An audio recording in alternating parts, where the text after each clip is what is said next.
Help করে একজন ভাই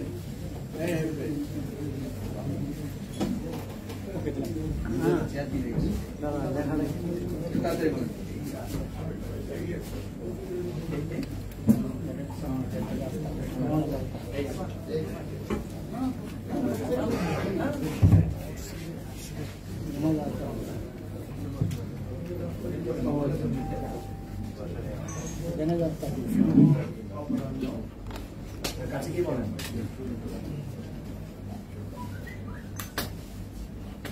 মিনিটে 321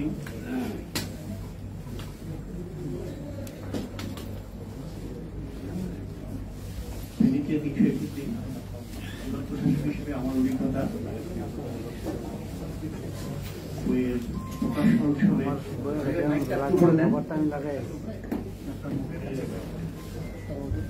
প্রকাশনা উৎসবে এই অনুষ্ঠানে আজকের প্রধান অতিথি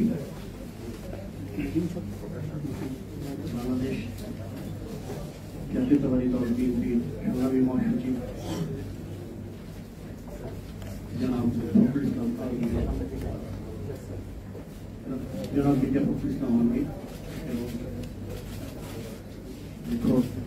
সুলাইমান চৌধুরী, মাহমুদুল স্যার, মিরা চৌধুরী আপা, কবি আফজাই সিকদার এবং উপস্থিত সুধীমণ্ডলী,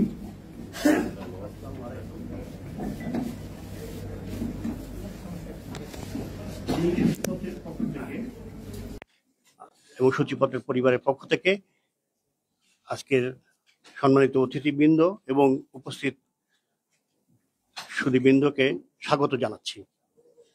আপনারা কষ্ট করে এই অনুষ্ঠানে এসে এই অনুষ্ঠানকে মহিমান্বিত করেছেন, সেজন্য কৃতজ্ঞতা প্রকাশ করছি। আমাদের এই বইটি সম্পর্কে যদি একটু বলি, বইটি খুব অল্প সময়ের মধ্যে আমরা পাবলিশ করেছি এবং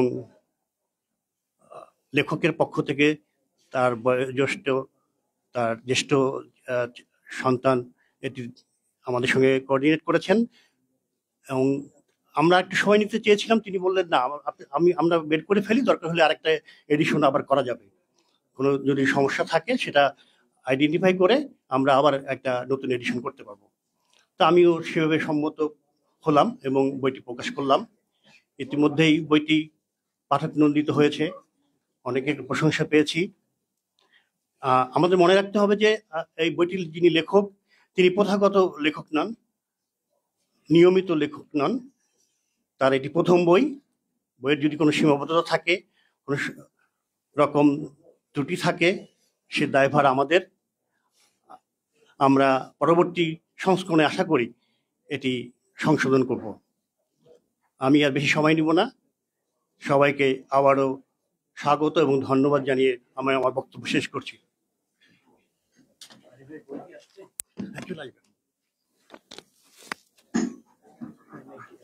ধন্যবাদ সাইদ বারী। সুধীমণ্ডলী, আমরা আমাদের নির্ধারিত আলোচকদের কাছে যাব, তার আগে আমাদের আরো ছোট কাজ বাকি আছে। আমরা বই মোড়ক উন্মোচন করব আনুষ্ঠানিকভাবে।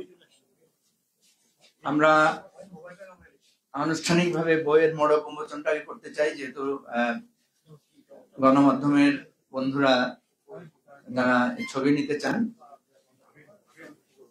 একটু আমি বলবো যে আমরা সম্মিলিতভাবে প্রধান অতিথি সহ সবাই মিলে একসাথে বইয়ের মোড়ক উন্মোচন করব। বইগুলো সবার হাতে একটু পৌঁছে নেন।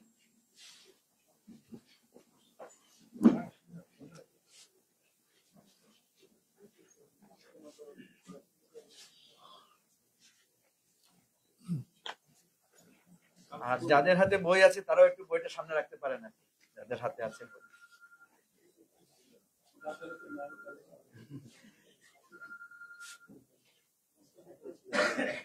দেখবেন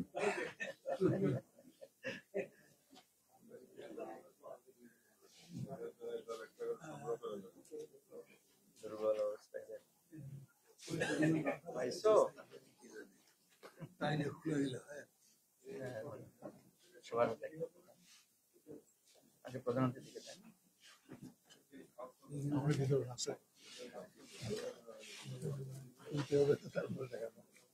ওদিকে দাম স্যার ওলা স্যারকে দেন না, স্যারকে দেন তো। এই মড়ক খুলবে তো, মড়ক খোলা লাগবে। প্রকাশকদের কাছে আমার একটা অনুরোধ আছে। আমরা আপনারা যে মড়ক উন্মোচন করতে চান, তাহলে র্যাপিংটা এত শক্ত করে করবেন।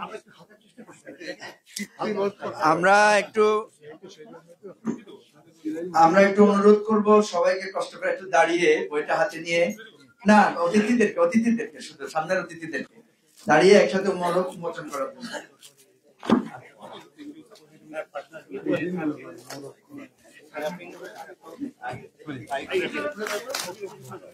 আমার এমনি একটা বই আছে, আমি এটা নিয়ে যাই।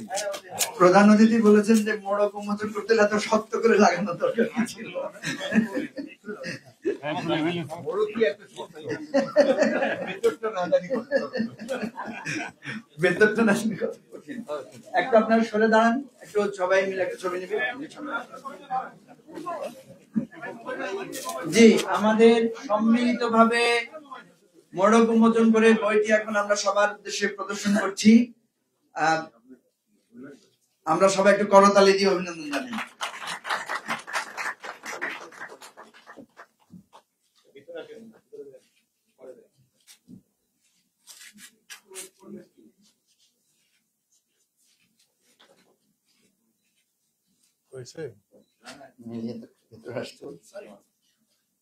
ঠিক আছে,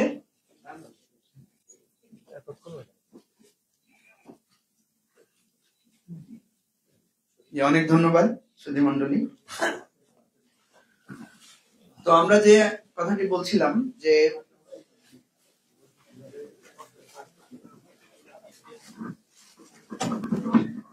ফেনী, আমি নিজেও ফেনীর একজন অধিবাসী নাগরিক। যেই সময়ে এই লেখাগুলো বা এই স্মৃতিগুলো লেখা হয়েছে, আপনারা জানেন যে সে সময়ে ফেনী প্রতিদিনই সংবাদপত্রের শিরোনাম ছিল এবং সন্ত্রাসের জনপদ হিসেবে ফেনী খুবই আলোচিত ছিল।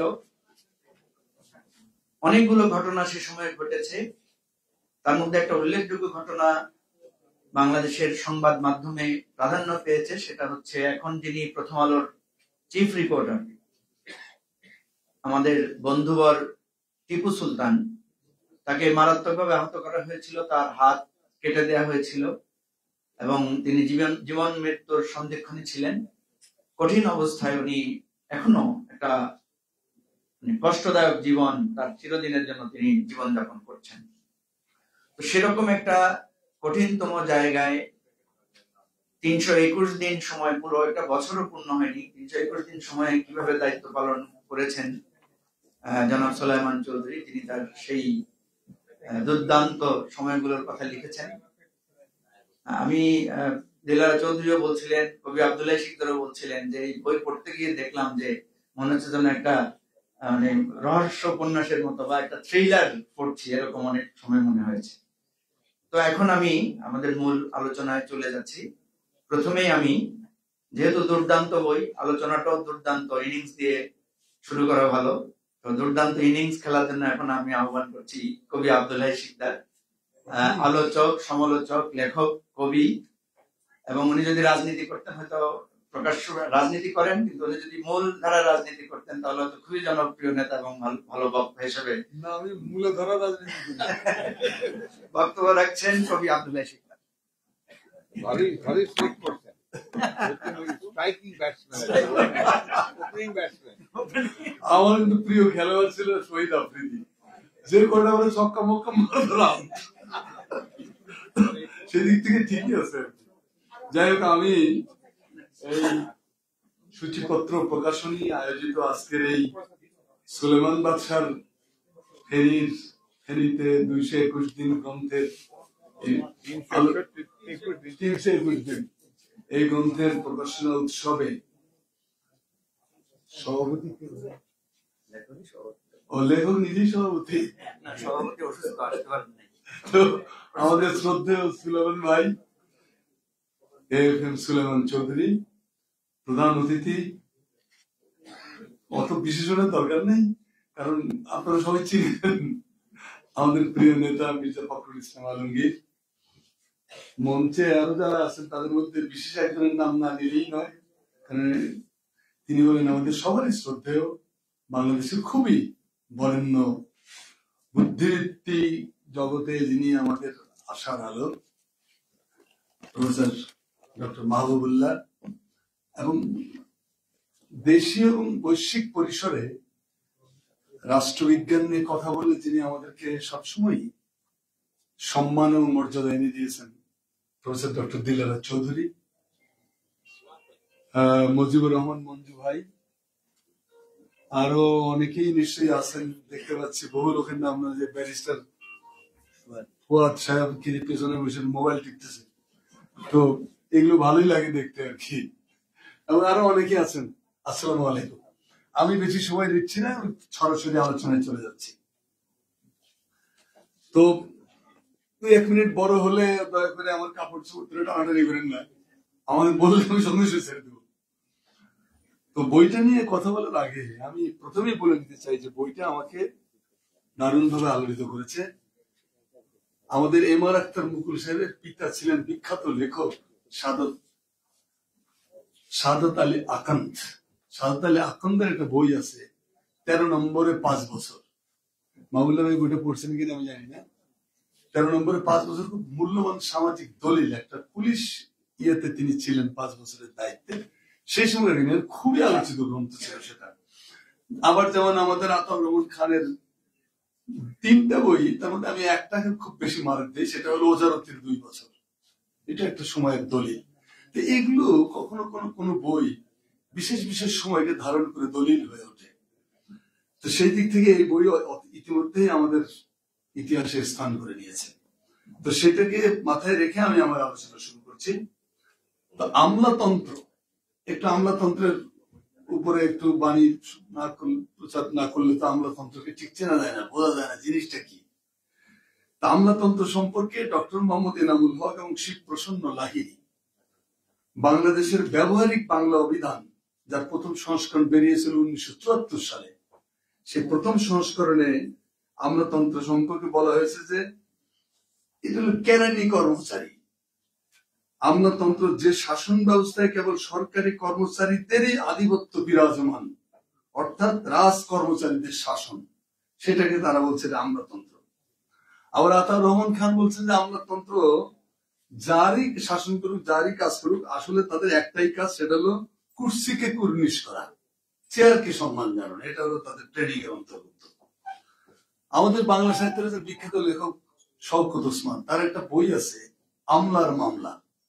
এই আমলার মামলা নাটকটি একসময় খুব পপুলার ছিল, এবং আব্দুল গনি হাজারীর আপনারা বলছেন তার একটা খুব বিখ্যাত বই হলো কবিতা কতিপয় আমলার স্ত্রী।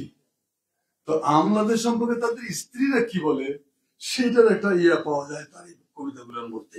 সেখানে তিনি বলছেন, স্ত্রীরা বলতেছে আমরা কিন্তু আমাদের স্ত্রী জাতির প্রতি সম্মানশীল, আমরা কেউই এখানে ধর্ষণ সেঞ্চুরি করি নাই, আমরা সবসময় নারীকে সম্মান দিয়ে অভ্যস্ত, আমলাদের স্ত্রীদেরকেও আমরা সম্মান করি।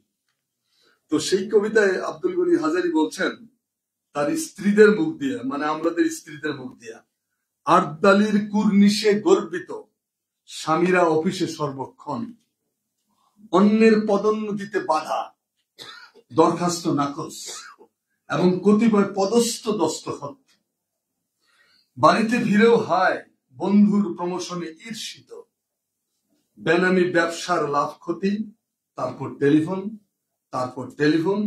তারপরেও টেলিফোন। এই হলো আমলাদের জীবন, আমলাদের সম্পর্কে তাদের স্ত্রীদের ভাষ্য। এই আমলাতন্ত্রের জনক যদি ম্যাক্স ওয়েবার হয়, তাহলে এই আমলাতন্ত্রকে পচিয়ে গলিয়ে এটাকে গরুর গু, ছাগলের নাদি, মনুষ্য বর্জ্যে পরিণত করেছে আমাদের এই মহাতারাই শেখ হাসিনার সরকার। ফিনিশ। আকবর আলী খান বলেছিলেন, আকবর আলী খানের কোটারের খুশবন্ত সিং এর একটা ইয়ের থেকে তিনি কোটেশন ইউজ করছেন, সেখানে আকবর আলী খানের জবরদস্ত আমলা ছিলেন। তো তিনি এক সর্দারজির মুখ দিয়ে খুশবন্ত সিং এর লেখা থেকে কোট করেছেন। সেই সর্দারজি বলতেছে যে আমলাতন্ত্র হলো 3 প্রকার। একটা হলো আচ্ছা, একটা হলো বহুত আচ্ছা, আর একটা হলো শুয়োর কা বাচ্চা। তো বলছে আচ্ছা কোন হ্যাঁ? বলে আচ্ছা হলো যে ঘুষ নেয় না কিন্তু কাজটাতে নিজের বিবেচনা সম্মত ভাবে করে, এটা হলো আচ্ছা। আর বহুত আচ্ছা, বহুত আচ্ছা এটা হলো যে ঘুষ খায়, ঘুষ ছাড়া কোনো কাজ করে না কিন্তু ঘুষ খেলে কাজটা করে, সেটা হলো বহুত আচ্ছা। আর এটা হলো শুয়োর কা বাচ্চা, এটা কারা? যারা ঘুষ খায় কিন্তু কাজটা করে না। এই আমাদের সুলেমান ভাই নিশ্চয়ই প্রথম সারির প্রথম জন। আচ্ছা, বহুত আচ্ছা হওয়ার দরকার নেই, আচ্ছা হলেই চলবে। হাসিনারা বলে আমাদের আমলাতন্ত্র, তো বাকিটার কথা কি বলবো। আমলাতন্ত্রের অবস্থা সম্পর্কে একটু বলতেই হয় যে এখন থেকে এমন অবস্থা আছে, আপনি জিজ্ঞেস করেন পিতার নাম কি আপনার, বলবে 1000 বছরের 1000 যুগের সর্বশ্রেষ্ঠ বাঙালি জাতির জনক বঙ্গবন্ধু শেখ মুজিবুর রহমান। আপনি বললেন যে ভাই আমলা, আপনার আম্মার নাম কি? আম্মা বলবে যে 1000 বছরের সর্বযুগের সর্বশ্রেষ্ঠ বাঙালি বঙ্গমাতা ফজিলাতুন্নেসা মুজিব। এই হলো অবস্থা। আমলাতন্ত্র কি জিনিস? 71 সালে আমরা যারা কলেজে পড়তে গেলাম, তা আমরা পাঠ্য বইয়ের দিকে একটু নজর দিই। 71 সালে আমাদের পাঠ্য বইয়ের দিকে আজীব কারবার। দেশ তো কেবল স্বাধীন হয়েছে, পরীক্ষা চলে আসছে, বই তো নতুন ছাপানোর সুযোগ নেই। আমলাতন্ত্র কি জিনিস? তারা বললো, নির্দেশ দিল যে স্বাধীন বাংলার পাঠ্য বই স্বাধীন বাংলাদেশের মতো হইতে হইবে, অতএব যেখানে পাকিস্তান আছে সেখানে বাংলাদেশ লাগিয়ে দাও, এবং যেখানে কায়দে আজম আছে সেখানে বঙ্গবন্ধুর সিটটি মারিয়ে দাও। তো ফল দাঁড়ালো কি? আমলাতন্ত্রের ফজিলতে দাঁড়ালো বাংলাদেশের জাতির পিতা বঙ্গবন্ধু শেখ মুজিবুর রহমান। তিনি 1976 খ্রিস্টাব্দে করাচি শহরে জন্মগ্রহণ করেন। তার পিতার নাম ছিল জিন্না পুঞ্জা এবং তার স্ত্রী ছিল মিসেস রতন বাই। এই হলো 1873। হ্যাঁ, আমি তো সাক্ষ্য দিচ্ছি। আমলাতন্ত্র সম্পর্কে আমলাতন্ত্রের বলছে যে দেখো একটা গল্প আছে যে বাড়িতে মেহমান গেছে, মেহমান যাওয়ার আগে কাজের তার মেয়েটাকে বলছে, তো বাচ্চাটাকে বলছে যে তোমাকে যখনই কিছু আনতে বলবো তুমি বলবো যে মা দেশিটা আনবো না বিদেশিটা আনবো। তো ঠিক আছে, তো এখন এটা সেটা আনছে, কোনটা আনবো, দেশিটা না বিদেশিটা? বিদেশিটা নিয়ে আসো। তখন বলছে তোমার আব্বাকে আনো। তো বলতেছে দেশিটাকে আনবো না বিদেশিটাকে আনবো। তো এই হলো বাংলাদেশের আমলাতন্ত্র। তো আমলাতন্ত্রের এরকম একটি জায়গায় বাস করে আমাদের বিস্ময়কর, আমাদের অজস্র শ্রদ্ধা এবং কুর্নিশ অর্জন করেছেন, তিনি হলেন AFM সুলেমান চৌধুরী। মারাত্মক ব্যতিক্রম, মারাত্মক ব্যতিক্রম। দুর্দিনের এই আশার আলো, যে নজরুল বলছে না, দুর্দিনের এই রবীন্দ্রনাথ নজরুলের আপনার ধূমকেতু পত্রিকাকে আশীর্বাণী পাঠিয়েছিলেন, যে আয় চলে আয়রে ধূমকেতু, আধারে বাদ অগ্নি সেতু, দুর্দিনের এই দুর্গ শিরে উড়িয়ে দে তোর বিজয় কেতন, জাগিয়ে দে চমক মেরে আসে যারা অর্ধচেতন। এই যে চমক দিয়া অর্ধচেতনকে জাগায় দেওয়া, এই কাজটা সত্যি সত্যি সুলেমান চৌধুরী করেছেন এবং আমরা চমৎকৃত হয়েছি। সুলেমান চৌধুরী এমন একজন মানুষ যার সম্পর্কে বিচারপতি লতিফুর রহমান বলে গেছেন, কি বলেছেন? ফেনীর অবনতিশীল পরিস্থিতি সামাল দেওয়ার জন্য আমি একজন সাহসী, সৎ, দক্ষ, নিরপেক্ষ জেলা প্রশাসক ও পুলিশ সুপার খুঁজতেছিলাম। তো যাই হোক, মাঝখানে বাদের শেষে আমরা কুড়িগ্রামের জেলা প্রশাসক সুলেমান চৌধুরীকে ফেনীর জেলা প্রশাসক হিসেবে নিয়োগের ব্যবস্থা করলাম। কি পরিমাণ আস্থা ছিল লতিফুর রহমান সাহেবের তার প্রতি। মান্না ভাই,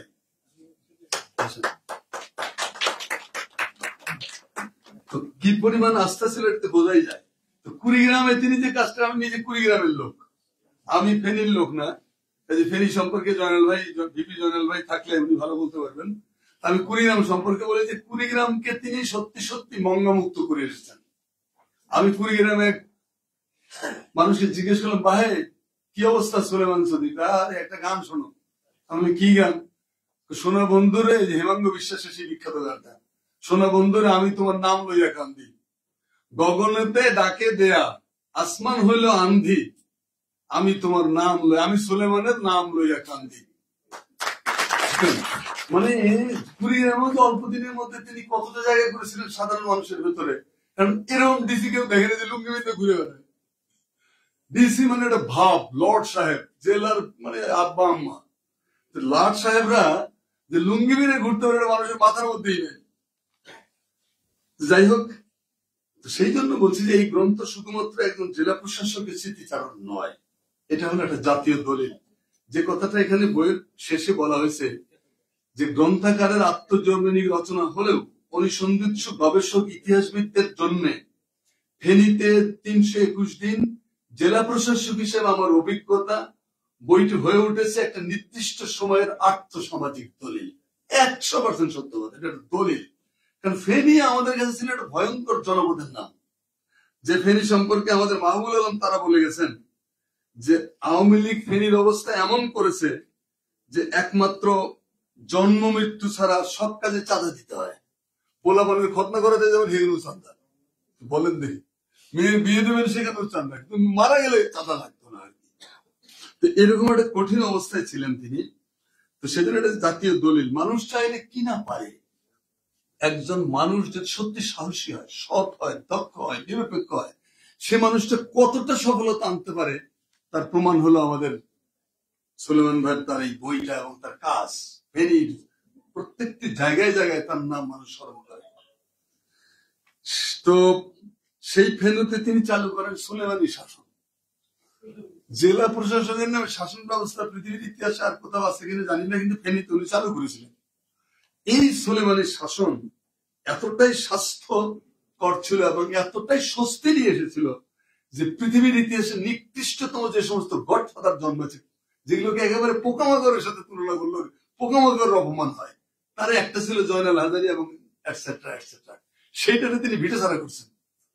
এই ভিটেছাড়া করতে গিয়ে তিনি যে কাণ্ড করেছেন সেখানে তার প্রশংসা লতিফুর রহমান সাহেব করেছেন এবং আরো অনেকেই করেছেন যে কি পরিমাণ ঝুঁকি নিয়ে একটা মানুষ এত বড় একটা কাণ্ড করে ফেলতে পারে।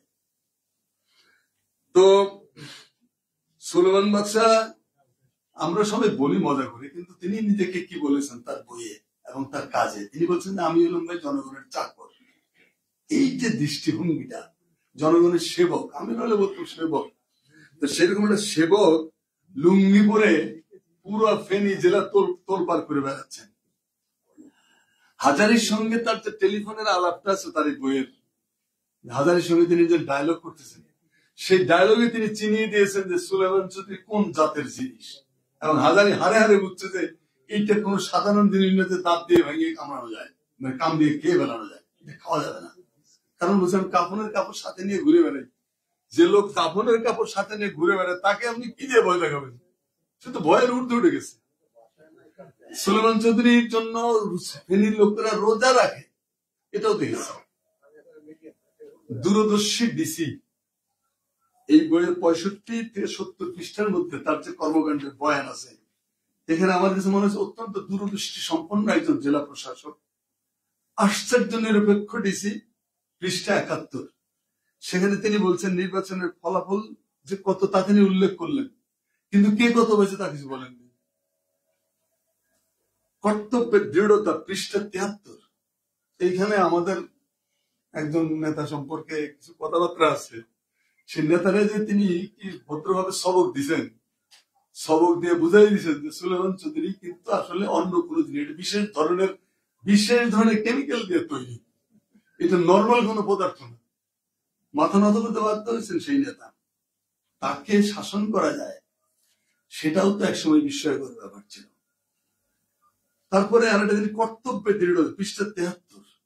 কর্তব্য কর্ম সম্পর্কে একজন ডিসি কতটা নিষ্ঠাবান হতে পারে, নিজের কর্তব্য সম্পর্কে কতটা সচেতন হতে পারে। আবার যে শিশু কিশোরদের পরের টেবিলে পাঠানো, মানে একটা মানুষ যখন সমাজের সামগ্রিক কল্যাণ, আমার মনে হয় যে শহীদ প্রেসিডেন্ট জিয়াউর রহমানের যে কর্মযজ্ঞ, তার যে কর্ম প্রক্রিয়া, তার একটা গভীর ছাপ পড়েছিল সুলেমান চৌধুরীর উপরে। নইলে শিশু কিশোররা পরের টেবিলে বসতেছে না, 18-19 বছরের পোলাপান কিশোর গ্যাং করে ঘুরে বেড়াচ্ছে। ফেনী পুরোটাই ছিল সন্ত্রাসের জনপদ। সেই কিশোরদেরকে বই পড়তে পরের টেবিলে যেতে তিনি বাধ্য হয়েছেন এমন কৌশলের সঙ্গে, কোন চাপ প্রয়োগ না, বাধ্য হয়ে। মোটিভেট করেছেন মানুষকে। এই যে মোটিভেট প্রক্রিয়া, এটা তার বইয়ের ভেতরে আছে সর্বত্র। এরকম তার বইয়ে প্রচুর প্রশংসা করা যায়। আমি আমার একটু অন্য দিকে যাব, সেটা হলো যে বইটা আমার কাছে মনে হয়েছে যে এত সুন্দর একটা গুরুত্বপূর্ণ বই, সেই বইটা সুসম্পাদিত হয়নি। আমার মনে হয় যে এখানে একটা বড় ধরনের ঘাটতি রয়ে গেছে, অসম্ভব রকমের এলোমেলো। এটা কাটিয়ে উঠতে হবে সুলেমান ভাই, কারণ আপনার এই বইটা একসময় দলিল হবে, তো এটা পড়ানো হবে সোশ্যাল সায়েন্সে, তো পড়াইতে হলে আপনার এই বুক ইগুলো। আর একটা পৃষ্ঠা 15 একটা উদ্ধৃতি ব্যবহার করেছেন, নাহার এবং বাহার কিনে নজরুলের একটা উদ্ধৃতি। সেই উদ্ধৃতিটা ভুলভাবে উদ্ধৃত হয়েছে। এইটা সম্পাদক যিনি করেছেন, এই তো সুলেমান চৌধুরী লিখছেন নাগরিক থেকে, কিন্তু সম্পাদনও যিনি করেছেন তার অজ্ঞতা এখানে ক্ষমাহীন। আসলে লাইনটা হবে কি, কে তোমাদের ভালো, বাহার আনো গুলশানে গুল, নাহার আনো আলো। এটা ছিল, এরপর আরো 6টা লাইন আছে। যাই হোক, আরেকটা জায়গায় সম্পাদকদের নজর দেওয়া উচিত ছিল। 1942 সালে তিনি বলছেন যে 1942 সালে শামসুন্নার মাহমুদ বেগম রোকেয়ার নেতৃত্বে নারী অধিকার আন্দোলনে যোগ দিলেন। 1942 সালে, ভালো করে মাথা দিয়ে শোনেন, 1942 সালে বেগম রোকেয়ার নেতৃত্বে শামসুন্নার মাহমুদ নারী অধিকার আন্দোলনে যোগ দিলেন। এটা মাজারুল ইসলামের মতো হয়ে গেছে। মাজারুল ইসলাম লিখছে যে 1952 সালের 20 ফেব্রুয়ারি রাত, সেইখানে বর্তমান হাউসে ঘুমন্ত পাকিস্তানের প্রধানমন্ত্রী লিয়াকত আলী খানের ঘুম ভাঙিয়ে গেল। তিনি উঠিয়া টেপায় রক্ষিত শরাবের সুরাই হইতে শরাব ঢালিয়া এক গ্লাস ঢকঢক করে খাইয়া এলিলেন। খাইয়া পূব দিকে জানলা যাইয়া দাঁড়াইলেন, দাঁড়াইয়া ঝাঁকাইলেন শিখ ধরিয়া, ঝাঁকাইয়া কহিলেন যে কালকে গুলি চলবে, মানে 21 তারিখে গুলি চলবে।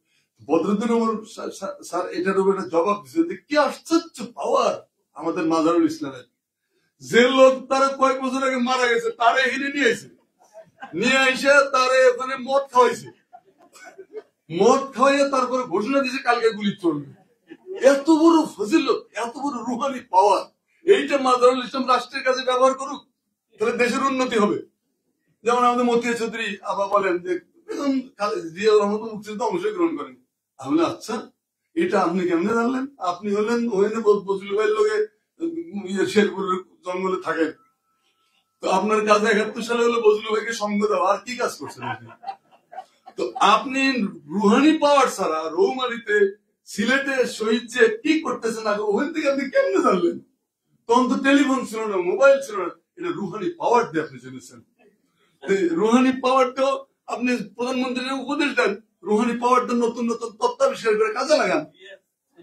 এইখানে আমার বক্তব্য যে সুলেমান চৌধুরী ভাই এই বইটা এত গুরুত্বপূর্ণ। এখানে যে বেগম রোকেয়া তার 10 বছর আগে মারা গেছে, তার নেতৃত্বে শামসুন্নার মাহমুদকে আন্দোলন করে ছেড়ে দিয়েছে। এটা আমার মনে হয়েছে যে সংশোধন করা দরকার। তারপরে আরেকটা জিনিস, 39 পৃষ্ঠা থেকে 53 পৃষ্ঠা, 39 পৃষ্ঠা থেকে 53 পৃষ্ঠা হচ্ছে কতগুলো চিঠি মুদ্রিত হয়েছে।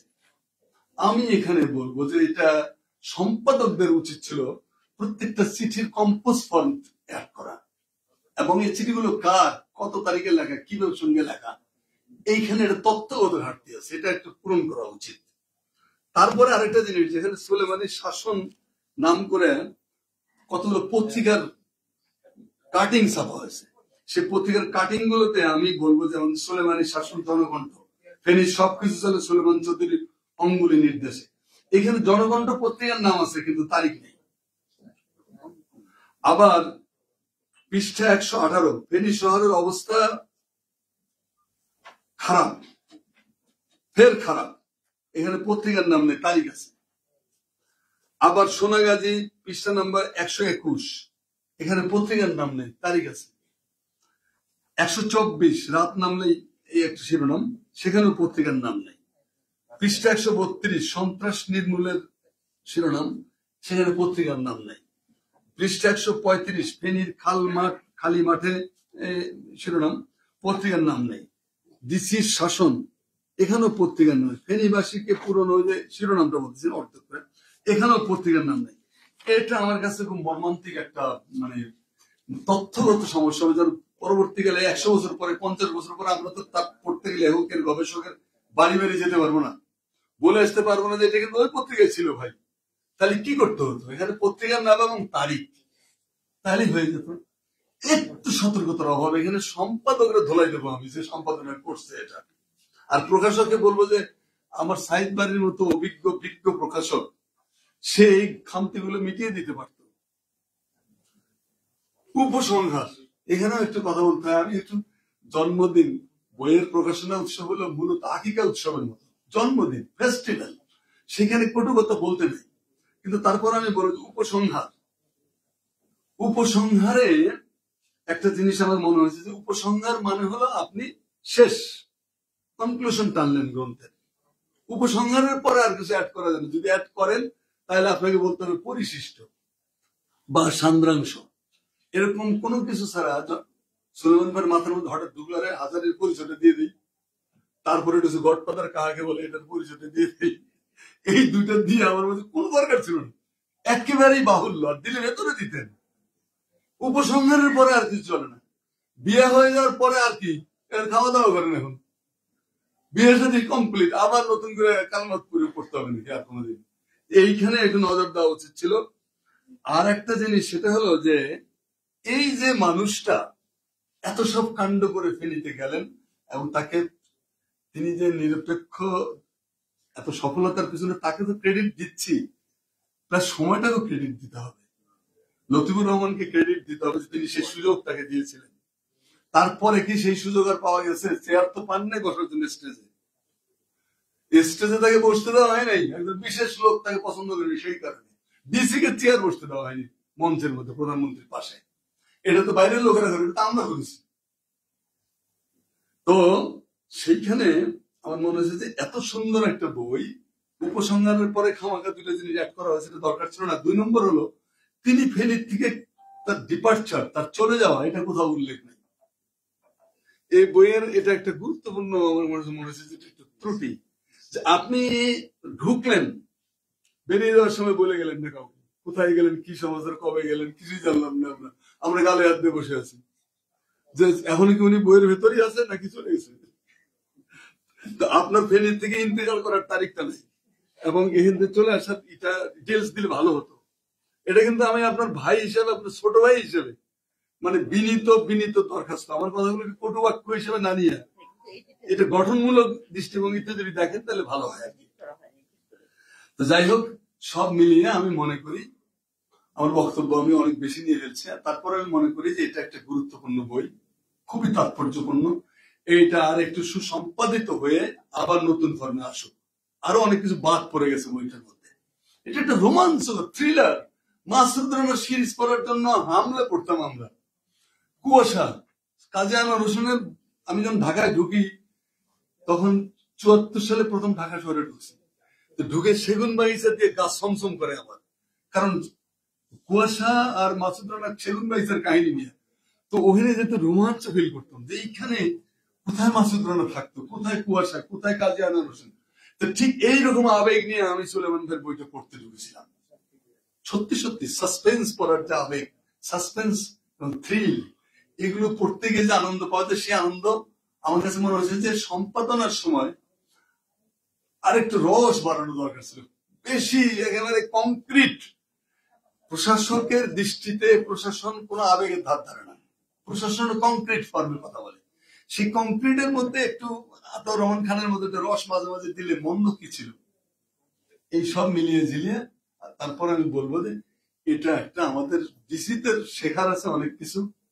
আমাদের প্রশাসনের, আমি যেমন বলি যে বাংলাদেশের যারা কালচারাল ফাইট করে, কালচারাল ওয়ারিয়র বা কালচারাল ফাইটার বা কালচারাল সংগঠন করে, তাদের প্রত্যেকের উচিত, আমি মাননীয় মহাসচিবকে একটি বিনীত দরখাস্ত করবো যে আবুল মনসুর আহমদের একটা বই আছে বাংলাদেশের কালচার।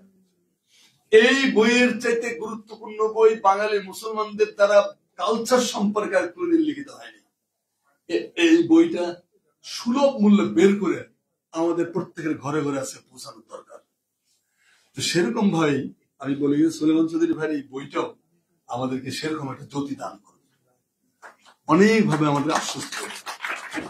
তা আমার কথায় যদি কেউ আহত হয়ে থাকেন আমি করজোরে ক্ষমা প্রার্থনা করি। আর যদি মনে করেন ছোট ভাইয়ের ভালোবাসার কিছু উপহার আমি রেখে গেলাম তাহলে আমি কৃতার্থ। আল্লাহ আমাদের সবাই সাহায্য। যে ওপেনিং ব্যাটসম্যান হিসেবে স্কোর কেমন হলো? Not out. অনেক ধন্যবাদ কবি আব্দুল্লাহ শিকদার। শিকদার ভাই সবসময় ভালো বলেন এবং উনি খুব তির্যক ভাষাও, এই জন্য আমি বলেছি উনি শুধু আলোচক না, উনি সমালোচক। এবং আমরা সবাই যেমনি তার আলোচনা উপভোগ করেছি তেমনি তার জ্ঞান গর্ভ সমালোচনাকে আমরা নিশ্চয়ই সবাই উপভোগ করেছি। সেজন্য আরেকটা করতালি দিতে চাই। আমাদের মাঝে আর অনেক অতিথি এসেছেন।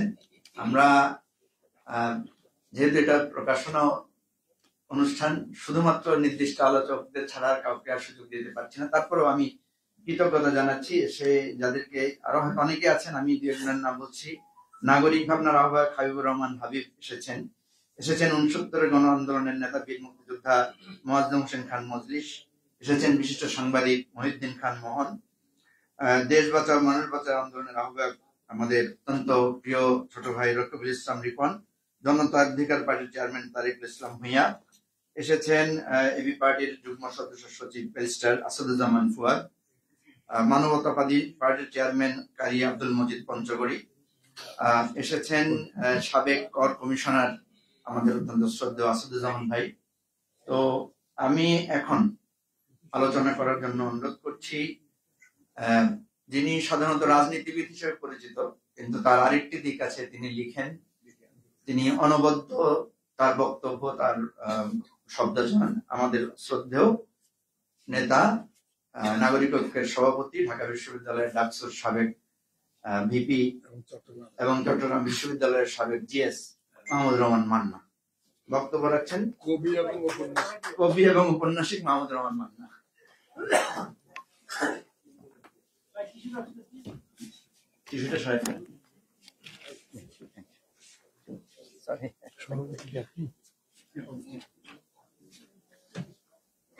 জনাব সভাপতি, ওই মাইকটা মনে ভালো না, এটা দেন তো।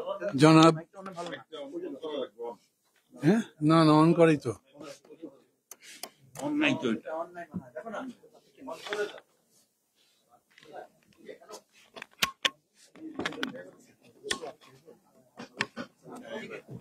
জনাব সভাপতি,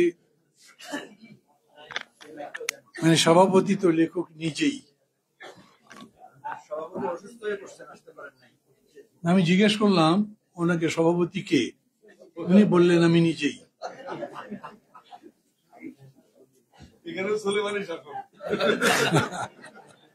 দখল করে রাখা। আলোচক বৃন্দের মধ্যে উপস্থিত যারা আছেন, আমার বিশ্ববিদ্যালয় জীবনের আইডল, আমি মাঝে মাঝে বলি, প্রফেসর মাহবুবুল্লাহ বর্তমান আন্দোলনের আরেকজন আইকন, মির্জা ফখরুল ইসলাম আলমগীর আমাদের রাজনীতির পাঠে শিক্ষা দানে সবার কাছে পরিচিত, ডক্টর দিলারা চৌধুরী। আর আমি আসবার পরেই যেটা দেখলাম, মানে আমার একটু দেরি হয়েছে, আমি ভয় পাচ্ছিলাম, মানে মির্জা ফখরুল ভাই কোথাও থাকলে সমস্যা হয়, উনি তাড়াতাড়ি এসে পড়েন। ওনার পরে আসলে একটু অশোভন লাগে তো দেখতে, তারপরেও তাড়াতাড়ি এসেও ওনার আগে আসতে পারি নাই, কিন্তু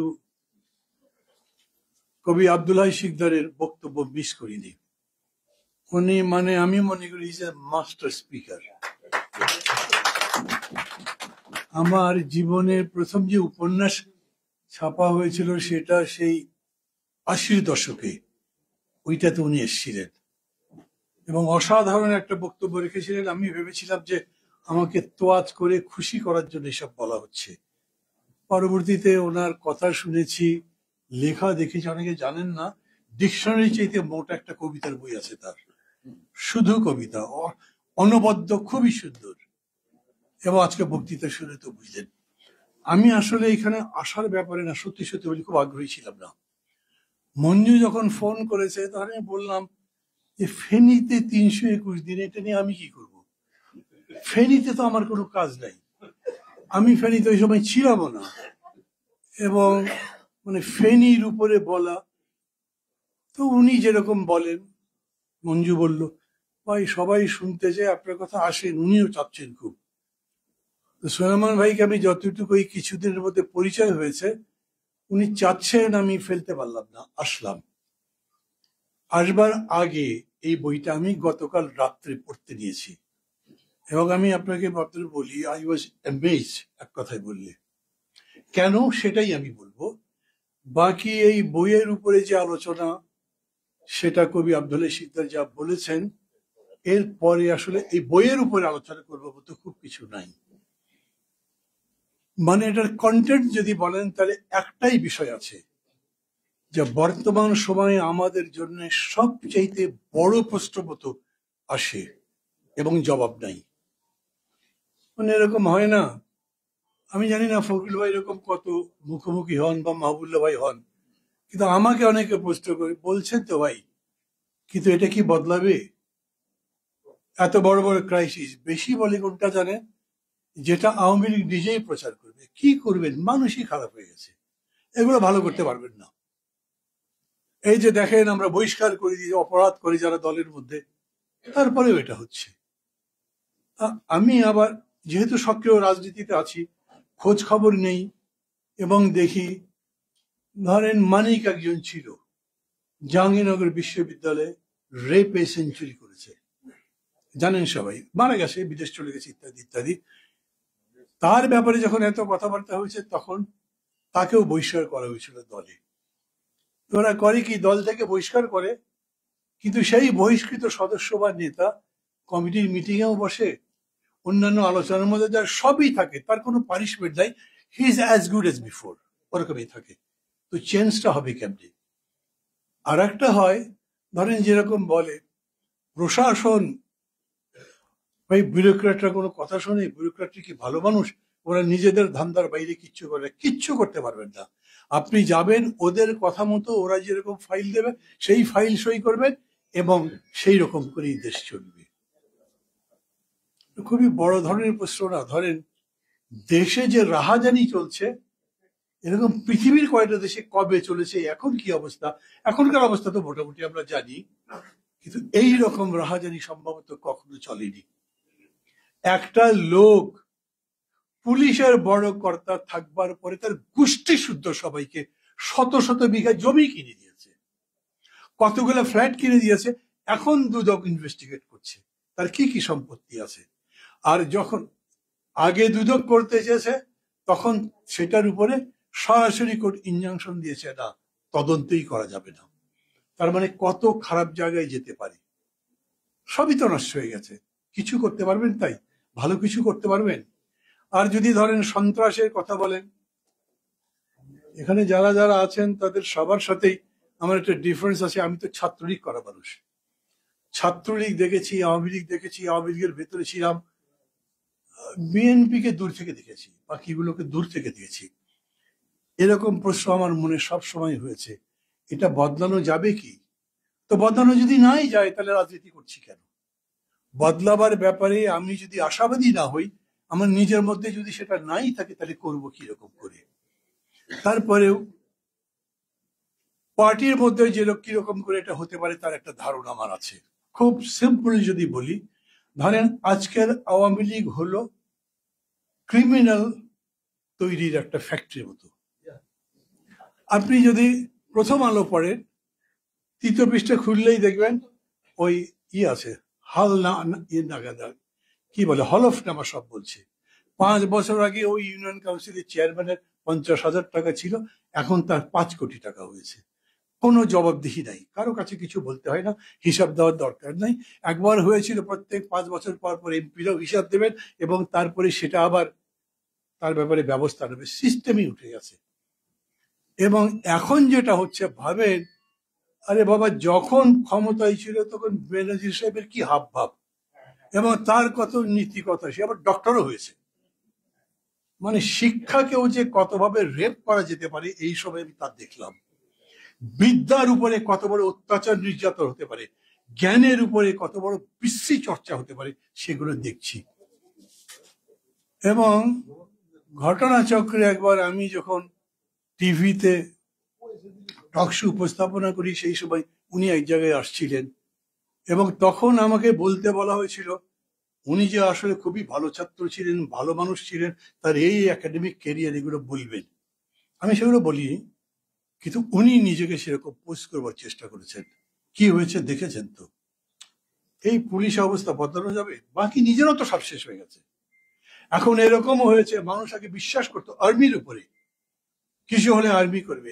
এখন মানুষকে জিজ্ঞেস করেন, বলে আর্মি তো বিড়াল হয়ে গেছে, কিছু করতে পারে এত কিছু হলো। এবং সে আর্মি চিফের নামে দেখলেন। এবং কত নির্লজ্জ যে তথাকথিত একজন এমপি। আমি মাঝে মাঝে দেখি আমাদের নেতারাও কেউ বলেন এমপি আনা। আরে ভাই, ও এমপি কোথায়? ওকে এমপি ছিল? আপনি এমপি যদি বলেন তাহলে ভোটটা মানেন, তার মানে পরপর 3 বার এমপি, পরপর 3 বার তো ডাকাতি করেছে। সে হচ্ছে আপনার ইন্টারপোলের রেড অ্যালার্টের আসামি, তাকে নমিনেশন দিয়েছে।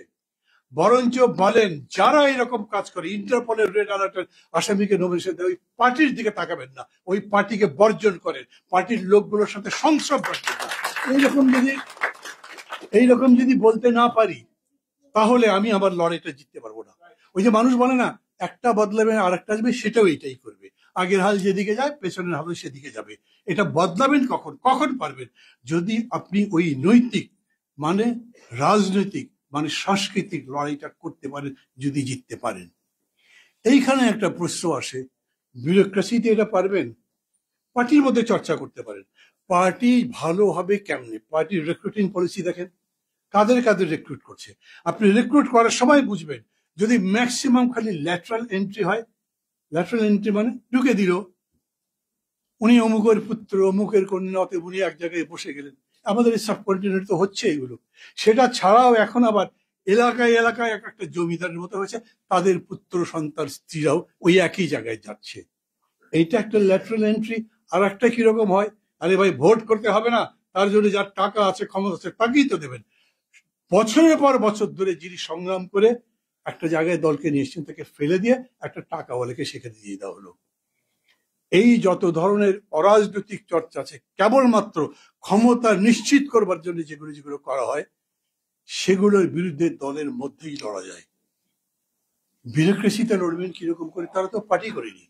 আপনি দলের মধ্যে করতে পারেন না, এই লোকটাকে আমি প্রেসিডেন্ট দেবো না কারণ ইজ করাপ্ট, আমি এই লোকটাকে সেক্রেটারি বানাবো না কারণ সে রাজনীতির ধারে কাছে নেই, সে বোঝেও না রাজনীতি ঠিক মতো। আমি চাই সেরকম মানুষ যিনি রাজনীতিটা বোঝেন, সৎ, নিষ্ঠ এবং যার অঙ্গীকার আছে। একটা প্রক্রিয়ার মধ্যে দিয়ে দল গড়ে তোলা যায় নিশ্চয়ই। নাহলে বলেন, আমরা দেখিনি এই যে পাশে মাঝে মাঝে আমি দেখি, আপনারা নিশ্চয়ই দেখেন, পশ্চিমবঙ্গে ভোটের সময় দেখেন না Mamata Banerjee. I am not saying that she is all good for everything, আমি ওটা জানিও না, কিন্তু তারপরেও the way she moves, she behaves, আমরা একটা এক্সাম্পল তো দিতে পারি নাই। আমাদের এইখানে এত বড় করোনার সময় কোন ধনী মানুষকে কোনো বিশেষ সাহায্য দিতে দেখেছেন? আমি ওইখানে দেখি সিনেমা জগতের 3 খান, কিং খান, অন্য খান, 3 খান আছে না, এক একজন মিনিমাম 200 কোটি টাকা শুধু করোনার ফান্ডে দিয়েছেন। আমাদের মধ্যে সেই রকম কোনো প্রবণতা নাই, আমরা কেউ ওই জায়গায় যেতে পারি না। আর বিউরোক্র্যাটরা কি করেন? তাদের সবসময় ল্যাডার গোনেন, এই সিঁড়ির পরে কোন সিঁড়ি, তারপরে কেমনে যাবো। অতএব যার সাথে কথা বলবেন সেই বিউরোক্র্যাট বলবেন, ভাই আমার তো চাকরি রক্ষা করতে হবে, সে পুলিশ হোক, সে অন্য কোনো বাহিনীতে হোক, সে সিভিল সার্ভিসে হোক। দেয়ার, আমি আবার বলছি দেয়ার, আমি কালকে রাত্রে বইটা পড়তে পড়তে মনে করলাম আমি তো এইরকম মানুষই খুঁজছি। আমি মনে করি সবাই আমাদের সেই রকম মানুষ লাগবে। মানে অ্যামেজিং বললাম কেন কথাটা জানেন, এখন আমি দেখছি অনেক বড় বড় সাহেব, এই ধরেন আর্মির চিফ বলেন, বিজিবির চিফ বলেন, তারপরে পুলিশের চিফ বলেন, তারা সব মন্ত্রীদের সামনে, বিশেষ করে মন্ত্রী যে তার সামনে কুই করতে থাকে না, বাট দিস ম্যান করেননি। তার এই বইটার সাহিত্যগত মান কি আছে এগুলো আমি আলোচনার মধ্যেই যাচ্ছি না। এই বইটার মানে মুদ্রণ, এটার প্রকাশনা, এটার সম্পাদনা ইত্যাদি ইত্যাদি জনাব শিকদার তো বলেছেন, এটার মধ্যে আমি যাবো না, কিন্তু এইটা আমি বলবো যে উনি এইখানে একটা এক্সাম্পল সেট করেছেন যে মানুষ এরকম হতে পারে, আমরা এরকম হতে পারে, এবং সেই আমরা আমাদের সামনে অনুকরণীয় হতে পারে। যেরকম ছিল না যেরকম ছিল বিচারপতি মোর্শেদের নাম আমরা বলি, এখনো তো বলি। মানে এরকম কিছু কিছু জায়গায় কিছু মানুষ তৈরি হয়। এখন পুরা সমাজের মধ্যে এরকম একটা ব্যাপার আছে যে সব পচে গেছে, কেউ ভালো নাই, সবই পচে গেলে এই সমাজ, এই দেশের কোনো ভবিষ্যৎ নাই। সব যে পচেনি তার একটা উদাহরণ উনি এবং এই বই। আমি বলি আব্দুল হাই শিকদার যখন বলেন যে এটা ভবিষ্যতের একটা দলিল হবে, বিশ্বাস করি। এই ফর্মেও যদি থাকে তাও দলিল হবে। আর এলিম মাতব্বর যে বই লেখে ওগুলো খুব কি বিরাট, মানে কি বলা যায়, লিটারারি ভ্যালু সম্পন্ন। আমি বুঝি না, আমার অত জ্ঞান নেই আবার যতখানি শিকদার সাহেবের আছেন।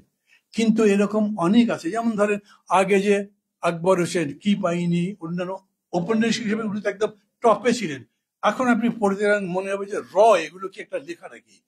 তো এরকম ব্যাপার হতে পারে। আজকে আমি যদি এটাকে সম্পাদনার গুণ দেখে বিচার করে, সাহিত্যের মর্যাদা বিচার করে বইয়ের মানকে অস্বীকার করি, এর মানে হচ্ছে আমি আজকের সময়ের যেটা দাবি সেটা অস্বীকার করছি। ধরেন সাহিত্য বলেন, ভাষা বলেন, আমাদেরই তো ক্রিয়েশন।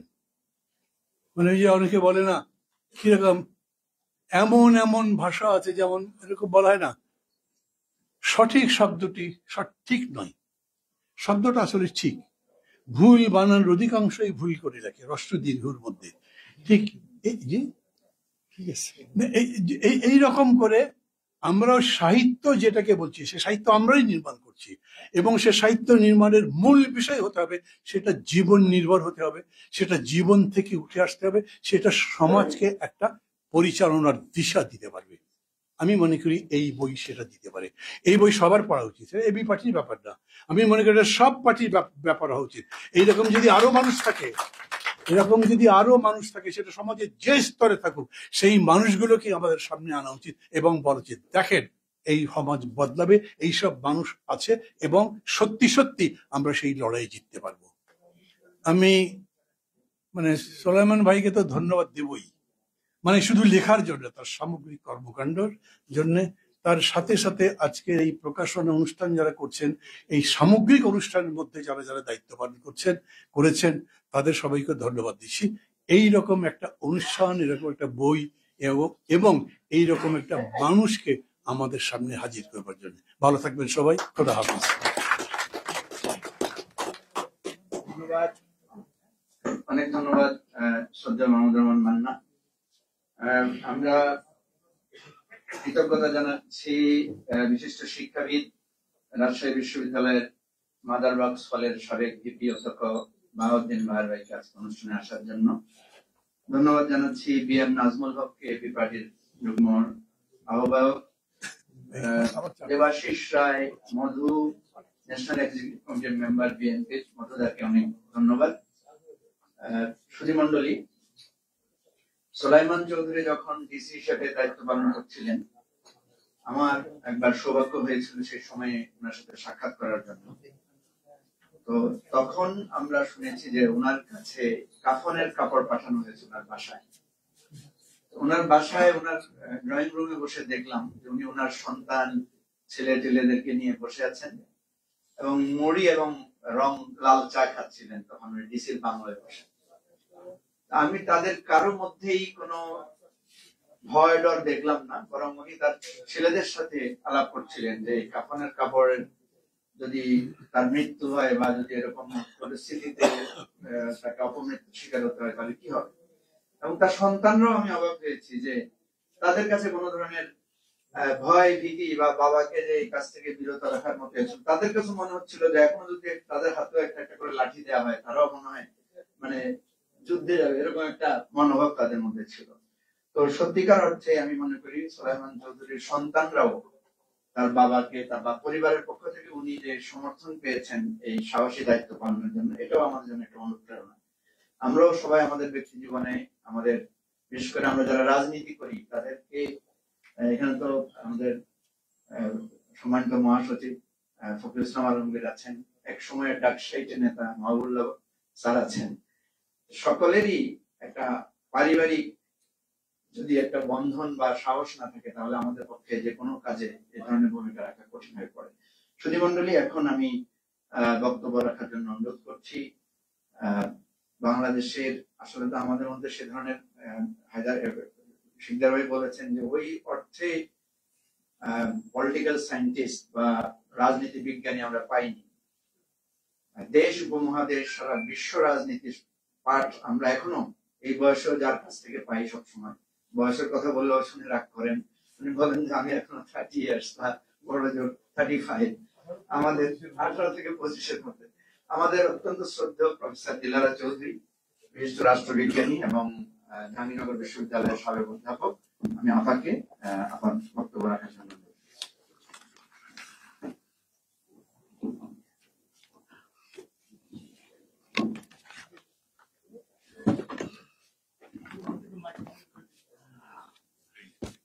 বিসমিল্লাহির রহমানির রহিম। রব্বুল রহমান আল্লাহ রহমানুর রহিমের নামে শুরু করছি। উপস্থিত সুধীবৃন্দ, মঞ্চে যারা বসে আছেন, অত্যন্ত জ্ঞানী গুণী ব্যক্তিত্ব, আমাদের সবার অত্যন্ত শ্রদ্ধার পাত্র। আমার ধন্যবাদ তাদেরকে, ধন্যবাদ এবি পার্টিকে, এবি পার্টির সদস্য সচিব মঞ্জুকে, আর একজন আমার স্নেহভাজন আসেন এখানে, ডক্টর মিনার ফুয়াদ, এরা স্পেশালি আমার স্নেহভাজন। আপনারা সবাই যারা আছেন, অত্যন্ত ধন্যবাদ আপনাদের সবাইকে।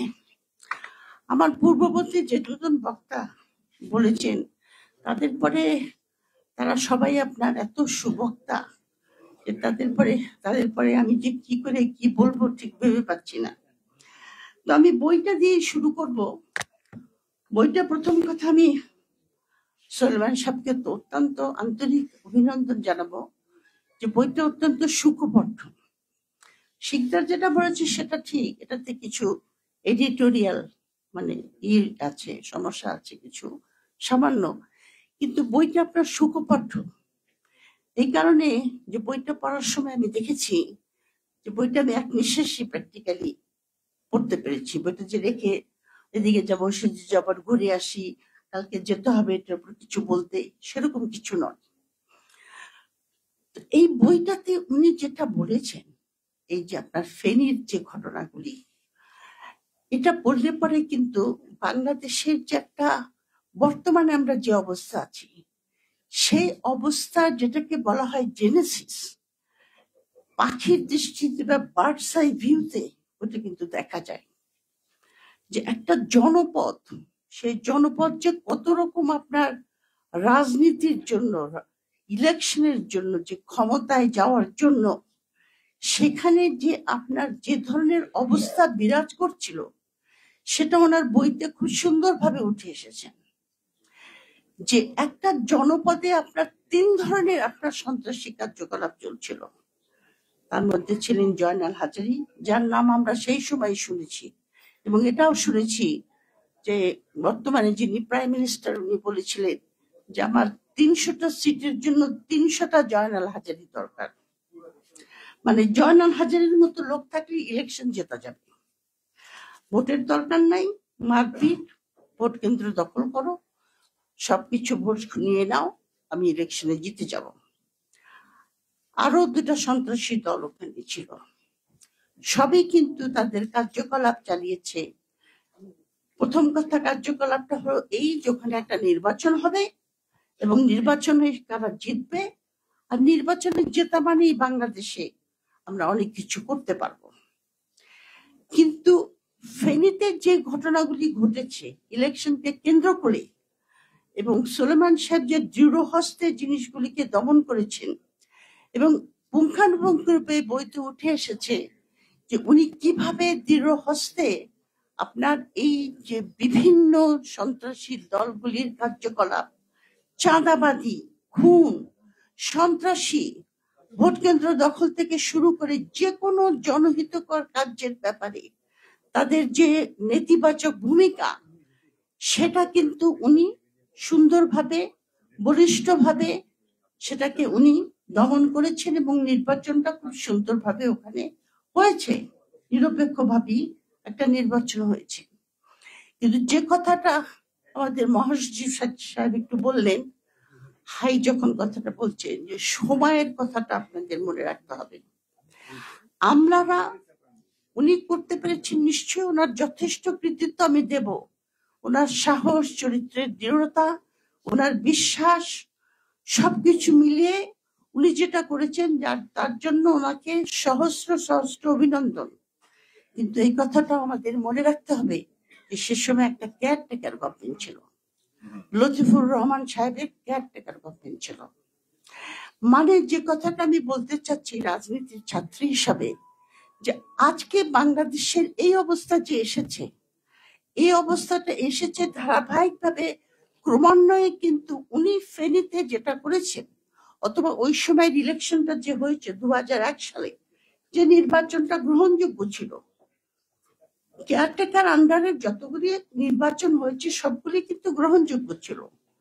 কিছুটা যে ইরেগুলারিটিস হয় নাই তা নয়, কিন্তু মোটামুটি ভাবে গ্রহণযোগ্য নির্বাচন ছিল। 2001 সালের নির্বাচনটা তাই, সেটা একটা কেয়ারটেকারের। কিন্তু আজকে আমরা কোন অবস্থায় এসে পৌঁছেছি এবং কেন? কারণ আপনার এই জিনিসটা আমার কাছে কিন্তু খুবই অবাক লাগে, এবং আমার মনে হয় মাহবুবুর মান্না ভাই এবং ডক্টর মাহবুবুল্লাহ এনারা বলতে পারবেন, কারণ এনার ছাত্র রাজনীতির সঙ্গে জড়িত ছিলেন।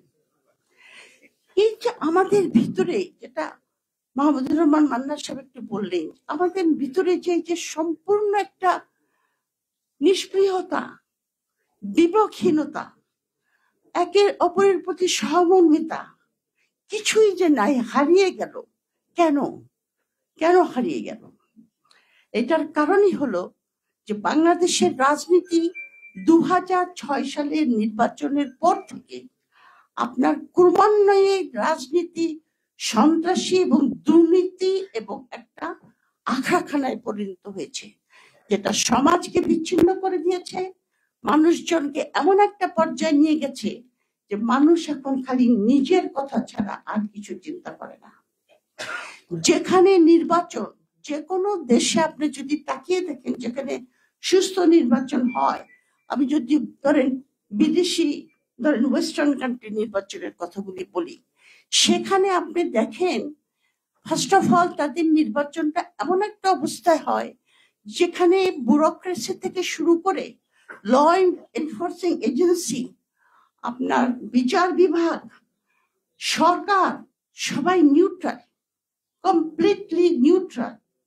সরকার তো নিউট্রাল থাকেই, কারণ সরকার রিজাইন করে, সিটিং সরকার রিজাইন করে, ওখানে একটা ইন্টারিম গভর্নমেন্ট তৈরি হয়, ছোট একটা সরকার, খালি ডে টু ডে অ্যাডমিনিস্ট্রেশন করার জন্য।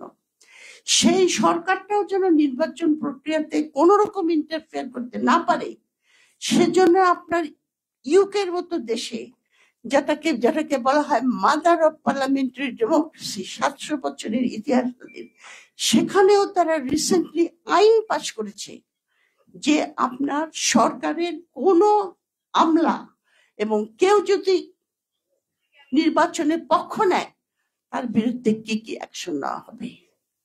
এইরকম একটা স্ট্রিক্টলি নিরপেক্ষ সরকারের আন্ডারে নির্বাচনের প্রয়োজন। সেখানে আমরা 2011 সালে কেয়ারটেকার গভর্নমেন্টটাকে 15 অ্যামেন্ডমেন্টের সাহায্যে শেষ করে দিলাম। কিন্তু দুঃখের বিষয় হলো এই প্রশ্নটা আমি ডক্টর মাহবুবুল্লাহ এবং মাহবুবুর রহমান মান্না দুজনের কাছে রাখবো, যে যখন এই ঘটনাটা ঘটলো যে কেয়ারটেকার গভর্নমেন্ট চলে যাবে, এবং সবচেয়ে ইন্টারেস্টিং হলো যে কথাটা এখনো কিন্তু লোকে বলে না, এবং আমি একটা ফখরুল ভাইকে রিকোয়েস্ট করবো যে আপনারা হাইলাইট করেন যে কোন পার্লামেন্টারি গভর্নমেন্টে হাউসকে রেখে নির্বাচন হয়। একটা এক্সাম্পল আমাকে দেখান পৃথিবীর কোন দেশে পার্লামেন্টকে রেখে নির্বাচন হয়। পার্লামেন্ট রিজলভ হয়ে গেলেই আপনার নির্বাচন হতে পারে, কিন্তু আমরা পার্লামেন্টকে রেখে নির্বাচন করি। তার মানে যখন একটা নির্বাচন হয়, সিটিং 300 এমপি আছে, আবার ওই সিটে আবার 300 জন আপনার দাঁড়াচ্ছে। কিন্তু আমাদের এখানে কিন্তু সুশীল সমাজ বলেন, ইন্টেলেকচুয়াল বলেন, কেউ কিন্তু কোনো প্রতিবাদ করে নাই। মান্না ভাই, তখন কি মানুষের চরিত্র এতখানি ডিটোরিয়েট করেছিল 2011 সালে যে কেউ কোনো কথা বললো না? নুরুল হুদা ডেকেছিল আপনার বিশিষ্ট সকল, ওখানে আমি বলেছিলাম যে আপনার পার্লামেন্টকে রেখে কি করে ইলেকশন করবেন, তো হতে পারে না, অ্যাবসার্ড। আমরা আল্লাহ তাআলা সহিংসের কন্টেস্ট করলে জিততে পারবে না এখানে। তো আপনারা এটা কেন প্রতিবাদ করলেন না, কেউ কেন করলেন না? জোরালো একটা আন্দোলন হওয়ার দরকার ছিল। কারণ আন্দোলন সাকসেসফুল কেন হলো না তাহলে? না না না, আন্দোলন সেভাবে হয় নাই আপনার। ম্যাডাম জি সেই কারণে অবরুদ্ধ থেকেছেন। আচ্ছা, অবরুদ্ধ প্রচুর আন্দোলন হয়েছে আপনার, হ্যাঁ, রিট পিটিশন, না না, রিট পিটিশন সফলতা আসবে কেন বলবো? যদি নির্বাচন, যদি আপনার সুশীল সমাজ থেকে কি বলেছে বলেন আপনি আমাকে? সুশীল সমাজ থেকে কেউ বলেছে? তাহলে কাউকে যদি সুশীল সমাজ ছাড়া কোনো ডেমোক্রেসি হয়? কোন আপনার আন্দোলন ব্যর্থ হয়েছে ওই জন্যই যে সুশীল সমাজ কোনো সময় সাথ দেয় নাই, সুশীল সমাজ বলে নাই, যেটা ভুল, এটা আমরা মানবো না। তাহলে যারা আন্দোলন করছিলেন তাদের সঙ্গে সঙ্গে সুশীল সমাজে আসার কথা ছিল। আমি খালি পলিটিক্যাল পার্টির কথা বলছি না, আমি আমাদের সার্বিক সমাজের কথা বলছি। কেউ প্রতিবাদ করেনি, কেউ করেছে আন্দোলন, রাস্তায় হয়তো হয়েছে, কিন্তু যদি সুশীল সমাজ সেভাবে এসে যেতেন তাহলে এই ঘটনাটা ঘটতো না। 2014 সালে যখন নির্বাচনের সময় বেগম জিয়াকে অনেক ক্রিটিসাইজ করা হয় যে কেন বিএনপি নির্বাচন, এখনো বিএনপি কে এইভাবে নির্বাচন আপনার ক্রিটিসাইজ করা যায়। সেদিনই আমি শুনলাম দেবপ্রিয় ভট্টাচার্য বলছেন যে কেন বিএনপি এরকম ভাবে নির্বাচনে আসে না, কেন বিএনপি বাইরে বাইরে ঘুরে বেড়ায়। আরে বেটা, বিএনপি নির্বাচনে এসে হারবে তো, জানার কথাই তো। 2014 সালে উনি আসেন নাই, বেগম জিয়া। অনেক ক্রিটিসাইজ অনেকে করা হয়, কিন্তু আমি করি না। কারণ কি জানেন, আসলে পরে হারত, এবং উদ্দেশ্যটাই ছিল, আমাদের একজন বন্ধু আছেন প্রতিবেশী রাষ্ট্র, তাদের উদ্দেশ্যটাই হলো যে বিএনপি কে কোনো মতো মানিয়ে, আমি ভাই আমাকে ভুল হলে মাফ করে দিন, কোন রকম মানিয়ে বিএনপি কে একটা বি টিম হিসাবে যদি ঢুকানো যায়, মানে বি টিম, আমরা সুজানীতি মেনে নেব, আমরা আধিপত্য মেনে নেব, কিন্তু আমরা নির্বাচন করব, কিন্তু আমরা জিয়াউর রহমানের স্বপ্নের মতো সেরকম বাংলাদেশ না, অন্য একটা বাংলাদেশ, যেটা বেগম জিয়া রাজি হননি। 2018 সালে বিএনপি ইলেকশন করেছিল তো, কয়টা সিট পেয়েছে? 7টা সিটে কি হয়েছে? 7টা সিটে আপনার পার্লামেন্টটা লিগালাইজ হয়েছে। হ্যাঁ, ইলেকশন তো হয়েছে, মেজর পলিটিক্যাল পার্টি ইলেকশনে চলে আসছে, আর কি চাই? 5টা বছর আপনার আজকে যে স্বৈরতন্ত্র বসে আছে তারা কনসলিডেট করা, আমি ধারাবাহিকভাবে দেখে দিতে পারবো, আমার অনেক আর্টিকেল আছে এটার উপরে। ধারাবাহিকভাবে 2014 সাল থেকে ধারাবাহিকভাবে তারা কনসলিডেট করেছে, প্রতিষ্ঠানগুলিকে ক্রমান্বয়ে ভেঙে দিয়েছে, মিডিয়াকে ক্রমান্বয়ে আপনার কন্ট্রোলে নিয়ে চলে আসছে।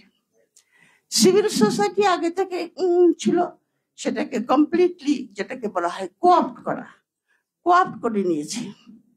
তারপরে যে জিনিসটা করেছে 2018 সাল থেকে শুরু করে, সেটা হলো একটা ফিয়ার সাইকোসিস তৈরি করেছে এই দেশে, ভয়ের সংস্কৃতি।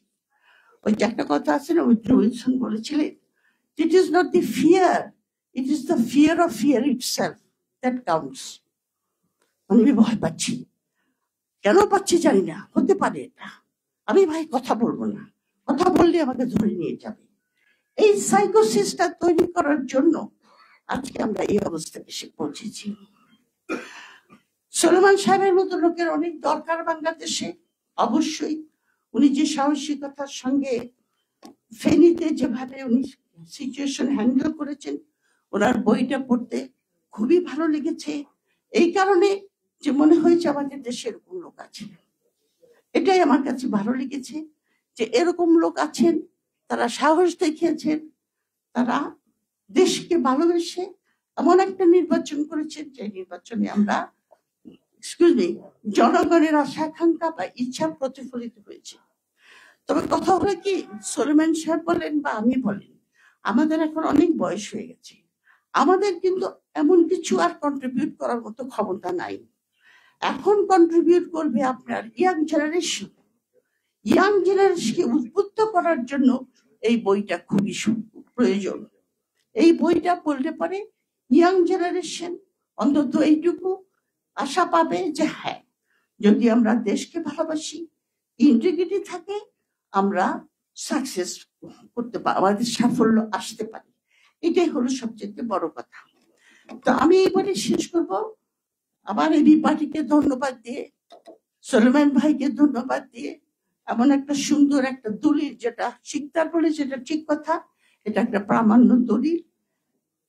এই সমস্ত দলিল ছিলেন ডক্টর মাহবুবুল্লাহ, ওনারও একটা বই বেরিয়েছে, ওনার জীবনের সংগ্রাম। এগুলি কিন্তু দলিল ইন দ্য সেন্স যে আপনার ওই সময়ের রাজনীতি, সমাজ, সবকিছুর একটা চিত্র উঠে আসে। খণ্ডিত চিত্র হতে পারে, কিন্তু ওই চিত্রটা আপনার সার্বিক যখন গবেষণা করে কেউ, তখন ওই খণ্ডিত চিত্রটা অনেক সাহায্য করে। সেদিক থেকে এই বইটা একটা মূল্যবান দলিল। আমি এই বইটার অনেক সাফল্য কামনা করি এবং আমি আশা করব যে এই বইটার অনেক বহুল প্রচলিত হবে। এই বলে আমি আমার বক্তব্য শেষ করতে চাই। ধন্যবাদ।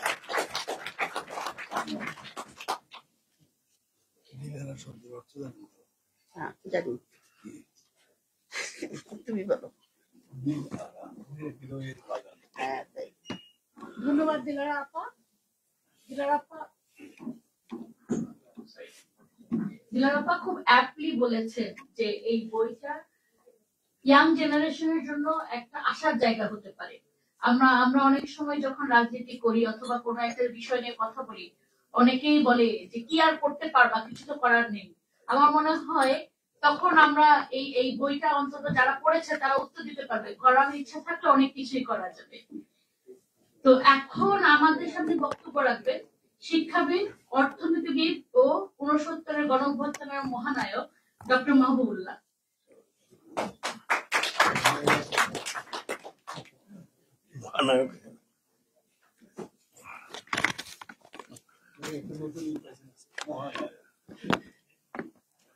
আমরা প্রথমে তো একটু সম্বোধন করার পালা, তো আমি ভুলেই গেছিলাম।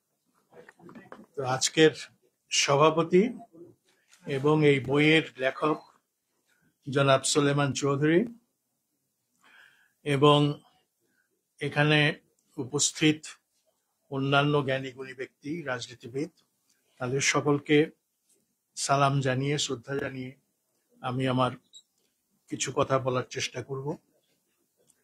সমস্যা হলো, একটা এই ধরনের সভা যখন চলে তখন যেটা সমস্যা হয়, যিনি যার বক্তৃতা শেষে আসে তার পক্ষে আর নতুন করে কিছু বলার থাকে না। আমার জন্য, আপনার জন্য, আমার জন্য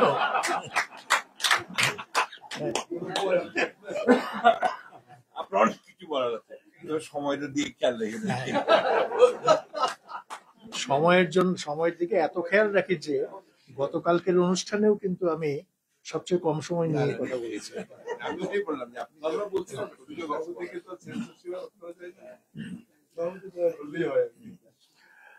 তো যেটা আজকে এখানে আব্দুল হাই শিকদার, মাহমুদুর রহমান মান্না এবং আমাদের শ্রদ্ধেয় শিক্ষক প্রফেসর দিলারা চৌধুরী যা আলোচনা করেছেন, তারপরে নতুন করে কিছু বলা খুব কঠিন এবং সঠিকভাবেই বলা হয়েছে যে এই বইটা এটা হচ্ছে একটা সময়ের প্রামাণ্য দলিল এবং এই ধরনের দলিল কিন্তু আমাদের সামনে একটা দর্পণের মতো, আয়নার মতো কাজ করে। আমরা যখন কোনো দিশা খুঁজে পাই না, তখন এই ধরনের একটা বই যদি আমাদের সামনে থাকে তাহলে কিন্তু আমরা সেই দিশা পাই। আমাদের দেশের দুর্ভাগ্য বলা যেতে পারে যে আমাদের দেশের আমলাদের মধ্যে লেখালেখির যে কালচার, যে সংস্কৃতি, সেটা খুব একটা ব্যাপক নয়। আমলাদের মধ্যে যারা লেখালেখি করেছেন তাদের মধ্যে আমি অন্তত দুজনের নাম বলতে পারি। একজন হচ্ছেন ওবায়দুল্লাহ খান, এজেডএম ওবায়দুল্লাহ খান, আরেকজন হচ্ছেন ডক্টর আকবর আলী খান।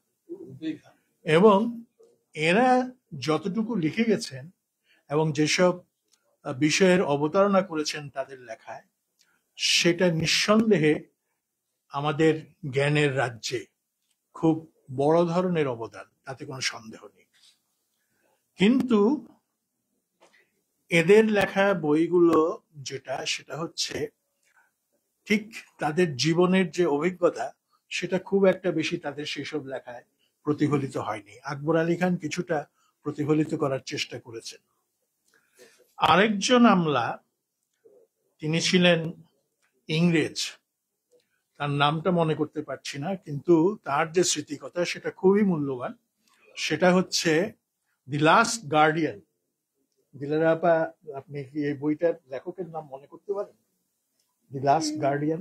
যাই হোক, উনিও একেবারে পাকিস্তানের প্রথম যুগে পূর্ব পাকিস্তানের সচিবের দায়িত্ব পালন করেছিলেন এবং ব্রিটিশ আমলাদের মধ্যে যেসব আমলা, খুব নগণ্য সংখ্যক আমলা, ব্রিটিশ শাসনের অবসানের পরেও এই দেশে থেকে যাওয়া এবং এই দেশকে সার্ভ করার জন্য সম্মত হয়েছিলেন, তাদের মধ্যে ইনিও একজন। এছাড়া এর পাশাপাশি পাকিস্তান আমলের কেন্দ্রীয় সরকারের সচিব যারা ছিলেন, তাদের মধ্যে অন্তত দুজনের নাম বলতে পারি। একজন হচ্ছেন আলতাফ গওহর, আরেকজন হচ্ছেন কুদরতুল্লাহ সাহাব। তো এই নামগুলো বলছি, এছাড়া আরো অনেকে ছিলেন এবং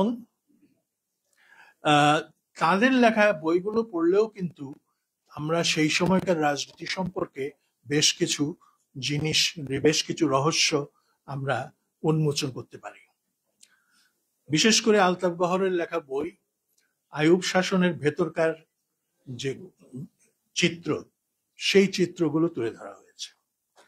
তো এখন প্রশ্ন হলো, আমলা থেকে রাজনীতিবিদ হওয়া, এরকম নজির কিন্তু আছে, একেবারে নেই তা নয়। যেমন পাকিস্তানের এক সময় প্রেসিডেন্ট হয়েছিলেন গোলাম ইসাক খান, উনি কিন্তু আমলা ছিলেন এবং উনি গোলাম মোহাম্মদ, পাকিস্তানের রাজনীতিতে তাদেরকে আমি রাজনীতিবিদ সেভাবে বলবো না, সেটা গোলাম মোহাম্মদের কথা বলা যায়, চৌধুরী মোহাম্মদ আলীর কথা বলা যায়, এদের অনেকের কথাই তো বলা যায়।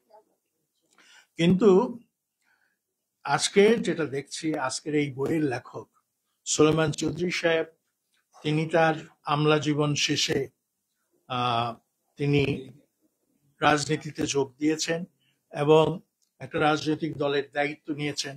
আমরা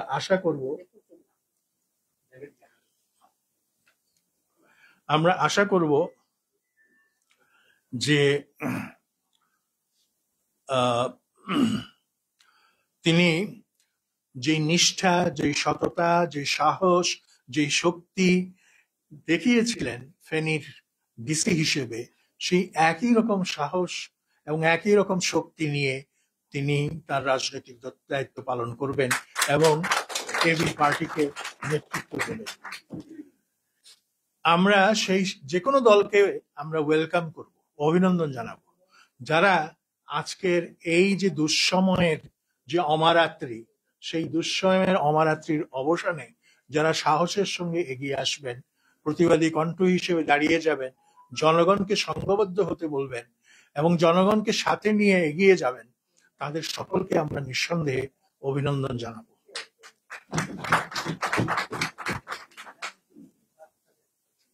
এই বইটির মূল্যটা কি?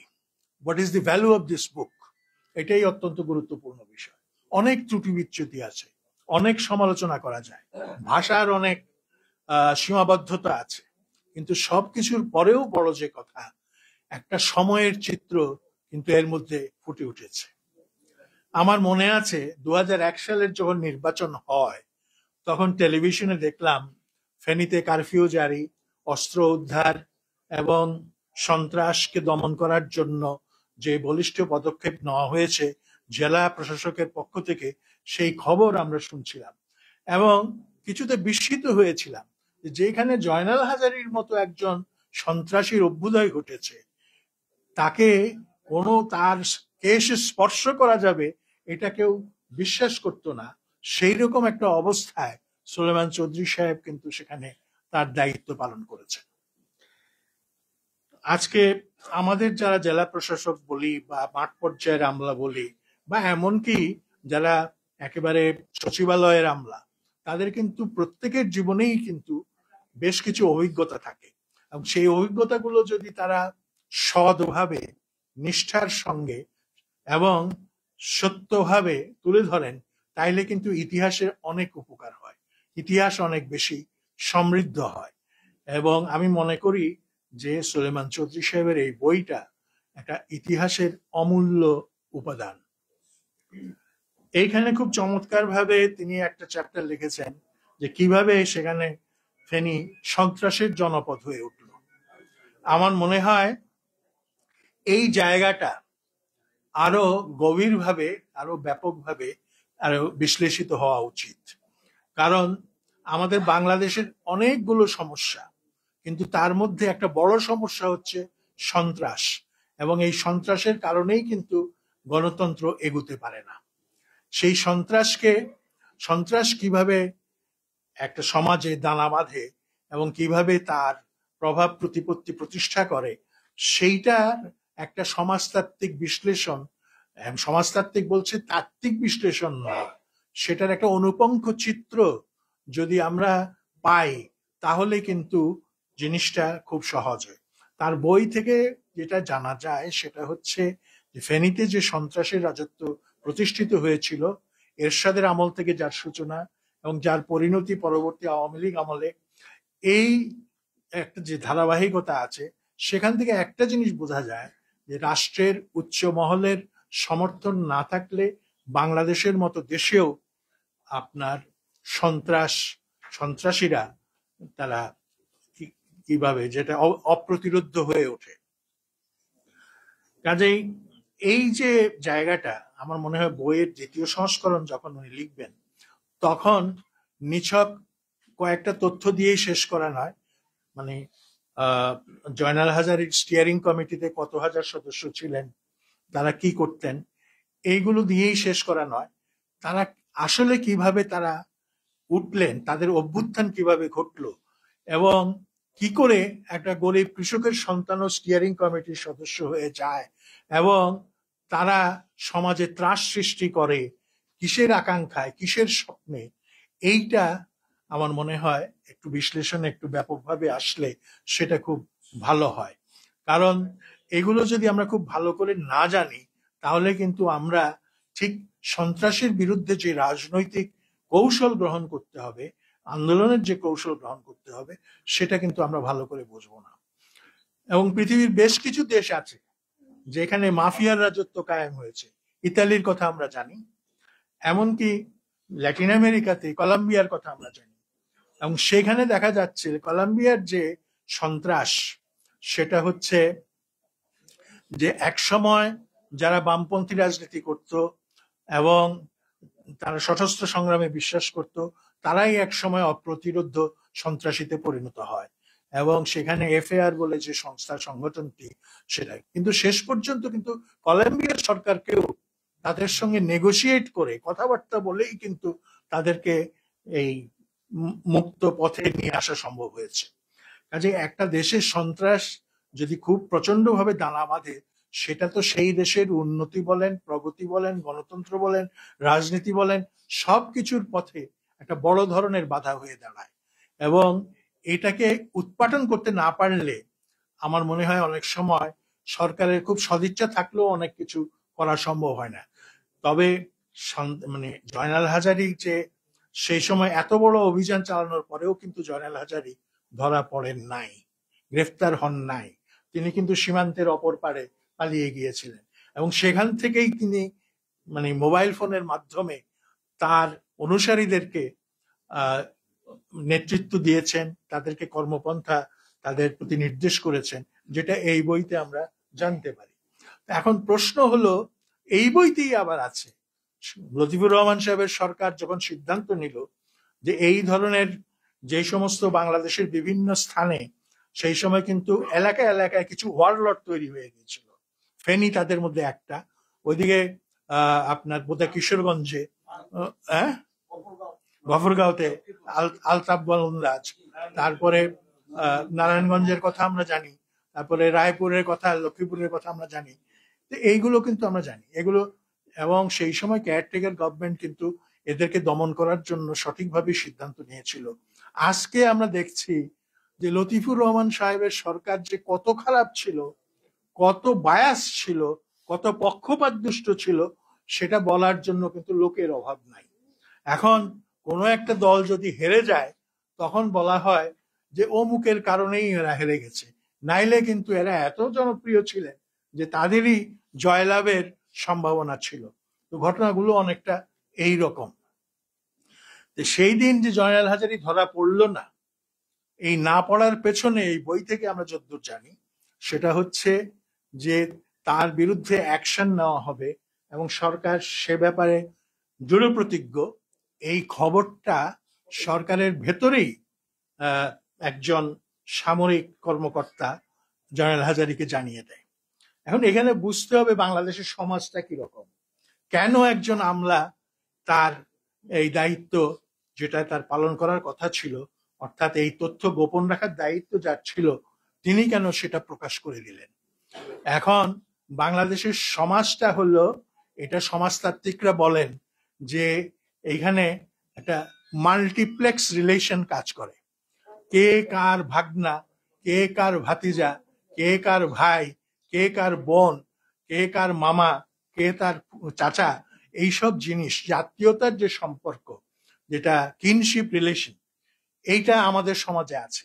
এবং এই কিনশিপ রিলেশনের কারণে কিন্তু আমাদের সমাজে যেটা বামপন্থীরা বলেন যে শ্রেণী সংগ্রাম, সেই শ্রেণী সংগ্রাম কিন্তু গড়ে ওঠে না, এবং ওঠে না বলেই কিন্তু অনেক বিপত্তি দেখা দেয় এবং এই ধরনের সমস্যাগুলো তৈরি হয়। তো ওই অফিসারের সঙ্গেও কিন্তু জয়নাল হাজারীর সেই ধরনের একটা সম্পর্ক ছিল। তা আমাদেরকে এই বিষয়গুলো আরো একটু বিশ্লেষণ করে আলোকপাত করতে পারলে সেটা ভবিষ্যতের জন্য খুব কাজে আসবে।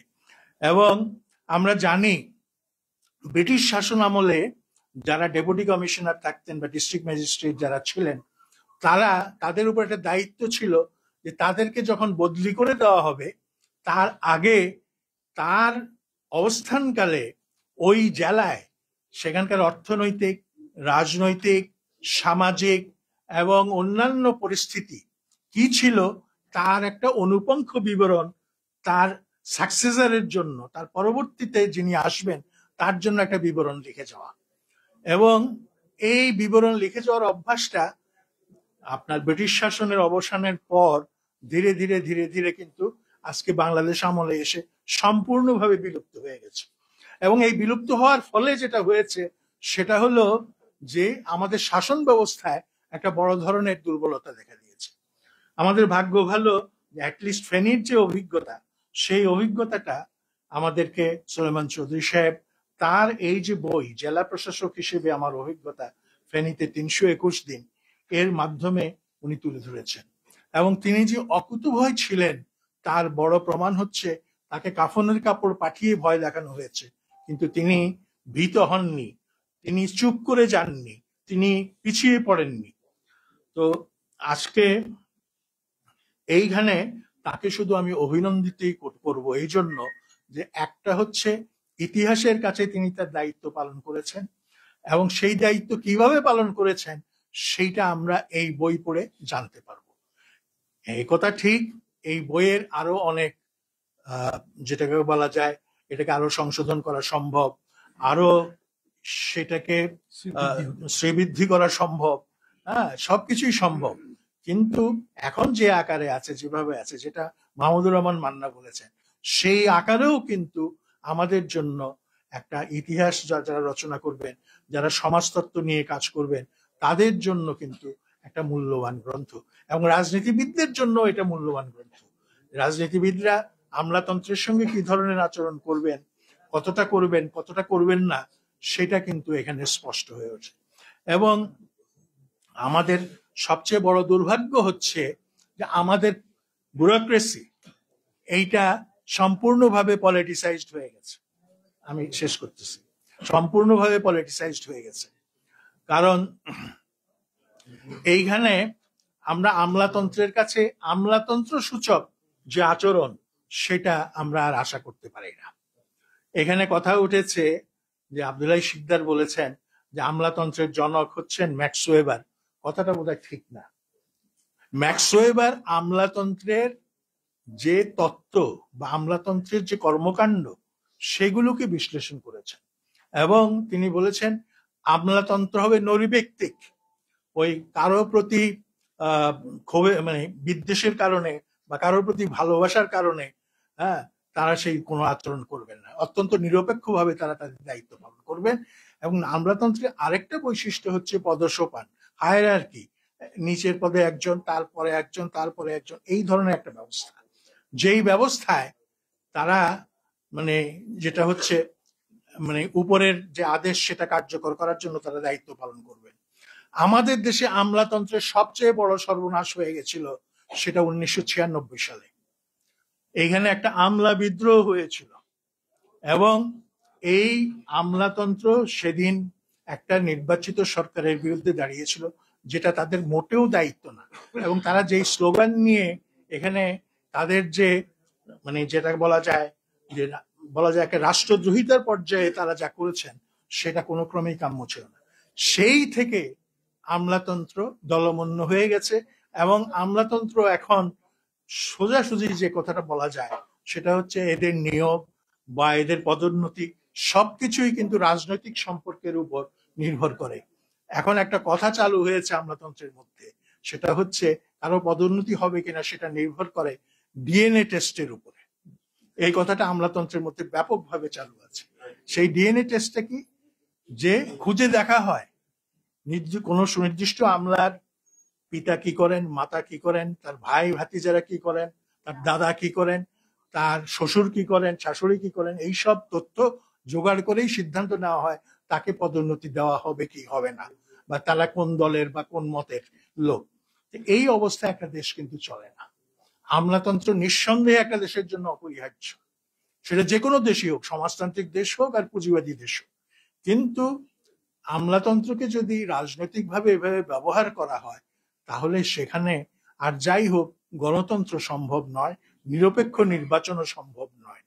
তো আজকে আমাদের সামনে অনেক রকম বাধা, বিশাল বিশাল বাধা, বিন্ধ্যাচলের মতো বাধা। সেই বাধাটা হচ্ছে যে আজকে আমলাতন্ত্রের যে হাল তৈরি করা হয়েছে, আজকে বিচার বিভাগের যে অবস্থা দাঁড়িয়েছে, আজকে সরকারের অন্যান্য সেবামূলক প্রতিষ্ঠানের যে অবস্থা দাঁড়িয়েছে, তার ফলে কিন্তু দেশের সামনে ভবিষ্যৎ সম্পর্কে আমরা খুব আশাবাদী হতে পারি না, যতক্ষণ না পর্যন্ত দেশের 20 কোটি মানুষ জাগ্রত হয়।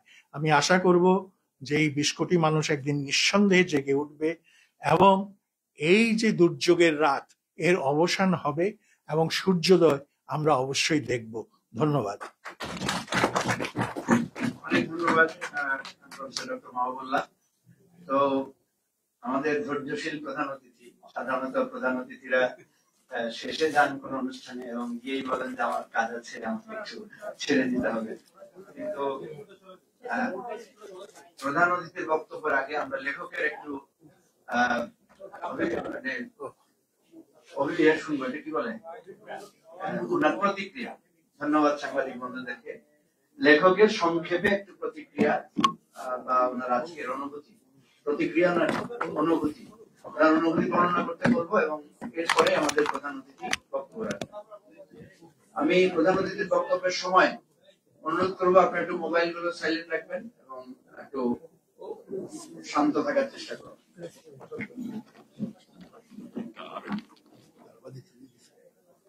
মাইকটা একটু নামাই দাও নিচে দিকে।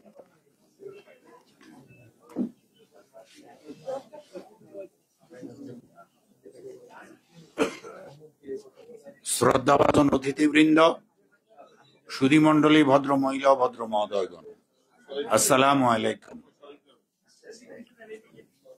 প্রফেসর ডক্টর মাহবুবুল্লাহ যেমনটি বলেছেন যে আমাদের ঐক্যবদ্ধ হতে হবে এবং এটি হওয়া সম্ভব মানুষ যখন সম্মিলিতভাবে মনে করে এই কাজটি করা দরকার, এটি তারা করে। ফেনীরই একটা উদাহরণ দিচ্ছি। নির্বাচিত সরকার আসার কিছুদিন পরে, দিন 15 পরে, Feni chamber of commerce and industries এর সম্মানিত সদস্য মন্ডলী, ফেনী বাজার কমিটির সম্মানিত সদস্য মন্ডলীকে আমি চায়ের দাওয়াত দিলাম। তারা আসলেন, চা খেলাম। তারা আমার কাছে জানতে চাইলেন যে আমি কিছু বলবো কিনা। আমি বললাম যে হ্যাঁ, আমি একটি কথা বলবো, তবে বিষয়টি আপনাদের জন্য অত্যন্ত কঠিন হবে। তারা বলে এটি যদি ন্যায় কাজ হয়, আমাদের জন্য যত কঠিন হোক আমরা এটা করবই। তখন আমি বললাম, ঢাকা ট্রাঙ্ক রোড এটি সরকারের অর্থাৎ সড়ক ও জনপথ বিভাগের সম্পত্তি। এখানে 5 তলা 6 তলা বিল্ডিং পর্যন্ত আছে। রাস্তাটি সরু, এই 120 ফিট টোটাল এটা ছেড়ে দিতে হবে। এটা কি সম্ভব? সঙ্গে সঙ্গে তারা বলল যে আপনি এখনই সার্ভেয়ার পাঠিয়ে দিন, খুঁটি দিয়ে দিন, 1 সপ্তাহের মধ্যে আমরা বিল্ডিং ভেঙে দেব। এবং এটা তারা করেছে 1 সপ্তাহের মধ্যে। কোনো পুলিশ লাগে নাই, কোনো ম্যাজিস্ট্রেট লাগে নাই। এক কথায় তারা নিজেরা 5 তলা 6 তলা বিল্ডিং ভেঙে টোটাল 120 ফিট রাস্তা পরিষ্কার করে সরকারকে বুঝিয়ে দিয়েছে এই ফেনীর লোকেরাই। প্রফেসর মাহবুবুল্লাহ, এটা সম্ভব যদি আমরা মানুষকে ইউনাইট করতে পারি। আপনি আরেকটা কথা বলেছেন, আমার রাজনীতির কথা। হ্যাঁ, এই রাজনীতি যে এত কঠিন, এত জটিল, এটি এখন হাড়ে হাড়ে টের পাচ্ছি। আমাদের দলের অভ্যন্তরে কোনো একটা সিদ্ধান্ত গ্রহণ, এটা নিয়ে যত রকমের মত বিরোধ, যত রকমের মত এগুলি আসে, এবং আসার পরেও অনেকে মনোযোগ দেয় না। একটা সিদ্ধান্তের কথা বলবো, আমরা চাচ্ছিলাম এবং এখনো চেষ্টাও করে যাচ্ছি, যেইভাবে চেষ্টা করার কথা সেভাবে করতে পারছি না। এটি হলো তৃণমূল পর্যায়ে মানুষের কাছে আমাদের রাজনৈতিক বয়ান উপস্থিত করা, সাধারণ মানুষের কাছে। এটি কিছু কিছু আংশিক করছি, পুরা দমে পাচ্ছি না। পুরা দমে পারার জন্য যে পরিকল্পনা গ্রহণ করা প্রয়োজন, সেটি গত 1.5 বছর যাবৎ চেষ্টা করেও এখনো পরিকল্পনা গ্রহণ আমরা করতে পারিনি। আমরা আছি এই অবস্থায়। যদি এই পরিকল্পনা গ্রহণ করতে পারি এবং এটি বাস্তবায়ন করতে যাই, তখন তো কিছু নতুন সমস্যা স্বাভাবিকভাবে দেখা দিবে। এই পরিকল্পনার মধ্যে যে ত্রুটি আছে এটাও দেখা দিবে। এইটা বোঝানো আমার অন্যান্য নেতাদেরকে আমার জন্য কষ্টকর, কারণ আসলেই তো আমি রাজনীতিবিদ নই। আমি এখানে উপস্থিত হওয়া সকলকে আন্তরিক কৃতজ্ঞতা জানাচ্ছি, ধন্যবাদ জানাচ্ছি, এবং আমার যে ত্রুটিগুলো আপনারা ধরিয়ে দিয়েছেন বইতে, সেগুলি সংশোধন করব ইনশাআল্লাহ। তবে আবারও আপনাদের উদ্দেশ্যে বলছি, একজন ডেপুটি কমিশনার অথবা ডিস্ট্রিক্ট ম্যাজিস্ট্রেটের কর্ম তালিকা হইল 82টি। তিনি 82 ধরনের কাজ করেন। তিনি যদি জনগণের সেবক হন, নিজেকে জনগণের ট্যাক্সের টাকায় যে তার বেতন হয়, এইটা যদি তিনি অনুভব করেন এবং হৃদয় দিয়ে বোঝেন বাস্তব সত্যটা, তাহলে তিনি মানুষের সেবা করবেন। আর মানুষের সেবা করতে গিয়ে নানান বিপদ আপদ আসে। এইটি আমারও হয়েছে, নতুন সরকার আসার পরও হয়েছে। আব্দুল্লাহ শিকদার সাহেব প্রশ্ন করেছেন, আমি যে চলে আসলাম, এই কোনো খবর টবর তো নাই। আরে ভাই, খবর থাকবে কিভাবে? আগে থেকেই ফেনীর একজন এমপি, তিনি প্রধানমন্ত্রীকে, আমি সত্য বলছি, প্রধানমন্ত্রীকে বাধ্য করেছেন এই ডিসি কে বদলি করে অন্য জায়গায় সরিয়ে দিতে হবে। প্রধানমন্ত্রী বলেছেন যে না, তার পদোন্নতি ছাড়া তাকে আমি বদলি করব না। এই পদোন্নতির অর্ডার হওয়ার আধা ঘন্টার মধ্যে তিনি প্রধানমন্ত্রীর কাছে গেলেন, বলেন যে এখনই তাকে বদলি করুন, এবং সঙ্গে সঙ্গে আমার বদলির আদেশ আসলো এবং সঙ্গে সঙ্গে চার্জ দিয়ে আমার এই জেলা থেকে বিদায় নিতে হলো।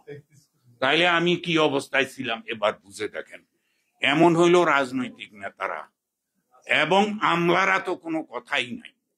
আমলারা নিজেদেরকে এই দেশের প্রভু মনে করে, এই দেশের রাজা মনে করে, সাধারণ মানুষের সঙ্গে কোনো যোগাযোগ রাখে না, সাধারণ মানুষের কোনো কথা শুনে না, সাধারণ মানুষের দুঃখের সঙ্গী হয় না, সাধারণ মানুষের সুখে সুখী হয় না। এটি হলো আমলাতন্ত্রের যে বৈশিষ্ট্যগুলো। সম্মিলিতভাবে রাজনৈতিক এবং আমলাতান্ত্রিক দুইটা একত্র করে সমস্যার সমাধান করতে পারলে জনগণকে এক কাতারে আনা সম্ভব এবং এদেশের সকল সমস্যা সমাধান করা সম্ভব। ধন্যবাদ সবাইকে। আসসালামু আলাইকুম। ধন্যবাদ। আসলে কি সুলাইমান চৌধুরী ওনার কর্মজীবনে প্রায় 17 বা 18টা কর্মস্থলে কাজ করেছেন। খুব বেশি দিন কোথাও টিকেছেন এরকম নজির কম আছে। উনি যত জায়গায় কাজ করেছেন সবচেয়ে বেশি দিন লাস্টিং করেছেন এবি পার্টিতে। উনি আজকে 4 বছর ধরে এবি পার্টির আহ্বায়ক হিসেবে আছেন। সেই জন্য আমি এটা নিজে একটু আত্মপ্রসাদ লাভ করি যে উনি খুব বেশি জায়গায়, যেমন দেখেন ফেনীতে ওনার এত নাম ডাক, কিন্তু উনি কাজ করেছেন মাত্র 321 দিন। এবং ওই যে উনি কুড়িগ্রামে ডিসি ছিলেন, সেখানে এত কাজ করেছেন, তাও দেখা গেল যে 1 বছরেরও কাছাকাছি এরকম সময়। তো আমি ধন্যবাদ জানাচ্ছি এখানে ইসলামিক ফাউন্ডেশনের সাবেক কর্মকর্তা, শীর্ষ কর্মকর্তা কে এম জিয়াউল হক শামীম আমাদের মাঝে এসেছেন, মুক্তিযোদ্ধা সংসদের সাবেক শীর্ষ কর্মকর্তা মোহাম্মদ মোস্তফা সহ অনেকে এসেছেন, আমি সবার নাম বলতে পারছি না। আমি শুধু সংক্ষেপে এই বইটার একটা জিনিস বলছি, সেটা হচ্ছে এই বইতে আমরা একটা জিনিস দেখেছি, যে সেটা হলো যে আওয়ামী লীগ হচ্ছে শক্তের ভক্ত, নরমের, এবং তাদের লেজ গুটিয়ে পালানোর অতীত ইতিহাস আছে এবং ইনশাল্লাহ ভবিষ্যতেও এই ইতিহাস আপনারা দেখতে পাবেন। এখন আমাদের প্রধান অতিথির বক্তব্য রাখছেন যিনি এই বয়সেও কারা নির্যাতন ভোগ করেছেন হাসি মুখে এবং জনতার নেতা, জনতার কাতারে আবার ফিরে এসেছেন বারবার। শ্রদ্ধেয় যিনি লেখক, সাহিত্যিক, শিক্ষক এবং আজকে বাংলাদেশের একজন সুপ্রতিষ্ঠিত রাজনীতিবিদ মির্জা ফখরুল ইসলাম আলমগীর, মহাসচিব, বাংলাদেশ জাতীয়তাবাদী দল বিএনপি। ধন্যবাদ। সম্মানিত লেখক এবং সভাপতি, আজকের এই বইয়ের পাঠ উন্মোচনের অনুষ্ঠানে উপস্থিত আমার অত্যন্ত শ্রদ্ধেয় ব্যক্তিত্ব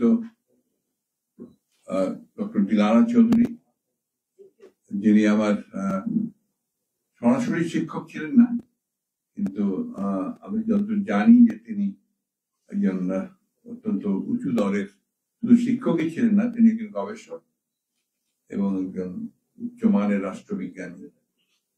আমার সাথে উপস্থিত আছেন আমার ছাত্র রাজনীতির গুরু, যার সঙ্গে থেকে এবং তার নেতৃত্বে আমি ছাত্র রাজনীতি করেছি, প্রফেসর মাহবুবুল্লাহ। আর উপস্থিত আছেন আমার অত্যন্ত প্রিয় নেতা, যাকে আমি মনে করি যে বাংলাদেশের রাজনীতিবিদদের মধ্যে যদি সত্যিকার অর্থেই বলা যায় যে বিদ্বান রাজনীতিবিদ, আমাদের মাহমুদুর রহমান মান্না, আমাদের নতুন রাজনৈতিক দলের নেতা মঞ্জু সাহেব, আর আমার অত্যন্ত প্রিয় শুধু নয়, আমি যাকে সবসময় বলি যে আমি যার ভক্ত, কথার জাদুকর, কবি, সাহিত্যিক এবং সমালোচক, অকুত ভয়ে কবি আমাদের আব্দুল হাই শিকদার, এবং আজকে উপস্থিত এই অনুষ্ঠানে উপস্থিত ভাইয়েরা। আসলে আমার অবস্থাটা অত্যন্ত বিব্রতকর এই জন্য যে কিছুক্ষণ আগেই যেটা আপনার শুনেছেন যে আমার সময়ই একেবারেই নেই, কিছুক্ষণ পরেই মাগরিবের আজান হবে, সুতরাং আমার খুব কথা বলার সুযোগও নেই। কিন্তু আপনার না অতক্ষণ বলার সমান নেই, কারণ আমার দুই পাশে যারা বসে আছেন তারা মানে অত্যন্ত, আমি বলি, দিকপাল ব্যক্তিত্ব।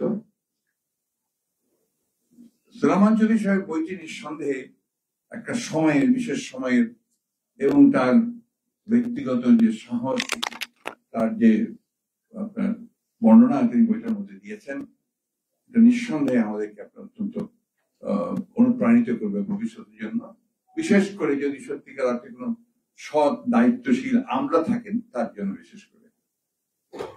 একটা জিনিস যেটা একটু উল্লেখ করেছেন যে সময়টা খুব ইম্পর্টেন্ট। উনি যে সময় ফেনীতে দায়িত্ব পালন করেছেন সে সময়টা ছিল আপনার একটা একদম নিরপেক্ষ সরকারের সময়, যখন সত্যিকার অর্থে যদি ভালো কাজ যারা করতে চান আপনারা, তারা সে সময় ভালো কাজ করতে পেরেছে। তার মানে কি এই যে রাজনৈতিক সরকার থাকলে সেটা ভালো কাজ করা যায় না? না, ঠিক না। আমাদের দেশে আজকে এটা প্রতিষ্ঠিত হয়ে গেছে যে রাজনৈতিক সরকার থাকলে সেটা করা সম্ভব না। দেশনেত্রী বেগম খালেদা যখন প্রধানমন্ত্রী ছিলেন তখন কিন্তু তিনি সুলাইমান চৌধুরীকে সমস্ত অর্থের মুখেও তাকে প্রোটেকশন দিয়ে তাকে তার কাজ করার সুযোগ করে দিয়েছেন। তিনি তাকে আমলাতন্ত্রের সর্বোচ্চ জায়গায় নিয়ে গেছেন, এটা অস্বীকার করার কোনো উপায় নেই। সচিব পদে গেছেন। আমরা রাজনীতির একটা খুব কঠিন সময় এখন অবস্থান করছি। এত কঠিন সময় বোধহয় বাংলাদেশের ইতিহাসে আর কখনই আসে। আজকে অনেক প্রশ্ন এসছে, এখানে অনেকগুলো কথা এসছে বিএনপির ভূমিকা নিয়ে, আপনার রাজনীতিবিদদের ভূমিকা নিয়ে অনেকগুলো প্রশ্ন এসছে। একটা কথা আমাদের সবসময় মনে রাখতে হবে যে আমরা যারা রাজনীতি করি, যারা সত্যিকার অর্থেই দেশপ্রেমে উদ্বুদ্ধ হয়ে রাজনীতি করি, আমরা কিন্তু রাজনীতিকে প্রতিষ্ঠিত করবার জন্য রাজনীতি করি, আমরা যেটাতে বিশ্বাস করি। এবং এখানে যে কথাটা আমাদের সবসময় মনে রাখতে হবে যে সময়টা, এই কালটা শুধু বাংলাদেশের জন্য নয়, সমগ্র পৃথিবীর জন্যই আমার কাছে মনে হয় একটা নষ্ট সময় এসেছে। এখানে আপনার কোন তত্ত্বতে আপনারা কেউ পৌঁছতে পারবেন না, সেই তাত্ত্বিক জাগ্রত নিতে পারবেন না, খুব কঠিন কাজ। এখন শুধু দেশের রাজনীতি হয়, সেটা পুরো রাজনীতি একটা বড় ফ্যাক্টর হয়ে কাজ করে। আমরা লড়াই করছি, দীর্ঘদিন ধরে লড়াই করছি। যে কথাটা প্রফেসর দিলারা চৌধুরী বলেছেন যে পঞ্চদশ সংশোধনী যেটা হলো আপনার, এটাতে তত্ত্বাবধায়ক সরকারকে বাতিল করে আপনার আবার দলীয় সরকারের অধীনে নির্বাচন ব্যবস্থা নিয়ে আসা হলো। আমরা তখন প্রচুর আন্দোলন করছি। আমরা দেশনেত্রী বেগম খালেদা জিয়া সেদিনই বলেছিলেন, আমার মনে আছে এখন, পার্লামেন্টে যখন এটা পাশ করলো তখনই বলেছিলেন যে বাংলাদেশে একটা চিরস্থায়ী বন্দোবস্ত হলো সহিংসতা, অনিশ্চয়তার রাজনীতি। আজকে সেটা প্রমাণিত হয়েছে। আমরা আন্দোলন করেছি, আমাদের দেশনেত্রী অবরুদ্ধ হয়েছেন। উনি সেই সময় প্রশ্ন করছেন যে পারলেন না কেন? পারা ব্যাপারটা তো শুধু আন্দোলনের উপর নির্ভর করে না, তাহলে তো আপনার বহু আগেই বাংলাদেশের সমাজতন্ত্র প্রতিষ্ঠিত হয়ে যেত, অথবা একটা কল্যাণমূলক রাষ্ট্র প্রতিষ্ঠিত হয়ে যেত, যেটা মান্নারা করতে চেয়েছে। মান্নাকে কেন দল পরিবর্তন করে নিজের দলে আসতে হলো? আজকে আমলাতন্ত্রকে ছেড়ে দিয়ে বিষয়কে কেন আজকে এবি পার্টিতে আসতে হয়েছে? এবি পার্টির যারা উদ্যোক্তা তারাই বা কেন আর একটা নতুন করে দল তৈরি করেছেন? এই বিষয়গুলো আপেক্ষিক, এগুলো এখন এই সময় নেই যে সেই বিষয়গুলো আমি এইভাবে আলোচনা করবো। তো একটা কথা আমাদের সবাইকে স্বীকার করতে হবে, এই দেশের মানুষ পরিবর্তন চায় এবং তারা সত্যিকার অর্থেই একটা ভালো বাংলাদেশ দেখতে চায়, কল্যাণমূলক রাষ্ট্র দেখতে চায়, এটা দেখতে চায়। সেই কারণে আমরা যতই বলেন, বিএনপি কিন্তু ত্যাগ কম স্বীকার করেন। বিএনপির নেত্রী এখনো কারাগারে বন্দী, সেটা গণতন্ত্রের লড়াইয়ে কিন্তু বন্দী। আজকে আমাদের ৬০ লক্ষ নেতাকর্মীর বিরুদ্ধে মামলা, আমাদের সপ্তাহে প্রায় প্রতিদিন আমাদের নেতা কর্মীদেরকে আদালতে হাজির হতে হচ্ছে। আমাদের এই ১ বছর ১.৫ বছরের মধ্যে, ২ বছরের মধ্যে আমাদের ২২ জন নেতা কর্মীকে রাস্তায় পুলিশের সঙ্গে যুদ্ধ করে প্রাণ দিতে হয়েছে। আমাদের ৭০০-র বেশি নেতা কর্মী গুম হয়ে গেছেন, এমপি সহ। আমরা তো ছেড়ে দিইনি, আমরা হাল ছাড়িনি, আমরা লড়াই করছি, সংগ্রাম করছি সত্যিকার অর্থে, সেটা আমরা একটা গণতান্ত্রিক ব্যবস্থায় ফিরিয়ে আনার জন্য। আমি আগেই বলেছি যে আসলে আমার বক্তব্যটা আজকে একটু গোছানো হবে না, কারণ চতুর্দিকে এত আপনার পণ্ডিত মানুষ, এত দিকপাল মানুষ এখানে। আমি মাঝে একটু অবাক হয়েছি যে আমার সাহেব আমাকে হঠাৎ করে বই উদ্বোধনের জন্য আমন্ত্রণ জানেন কেন। পরে একটা জায়গায় মিল খুঁজে পেয়েছি, হচ্ছে যে আমি এক সময় আপনার সরকারি চাকরি করেছি, উনিও করেছেন এবং এখন রাজনীতিতে এসছেন।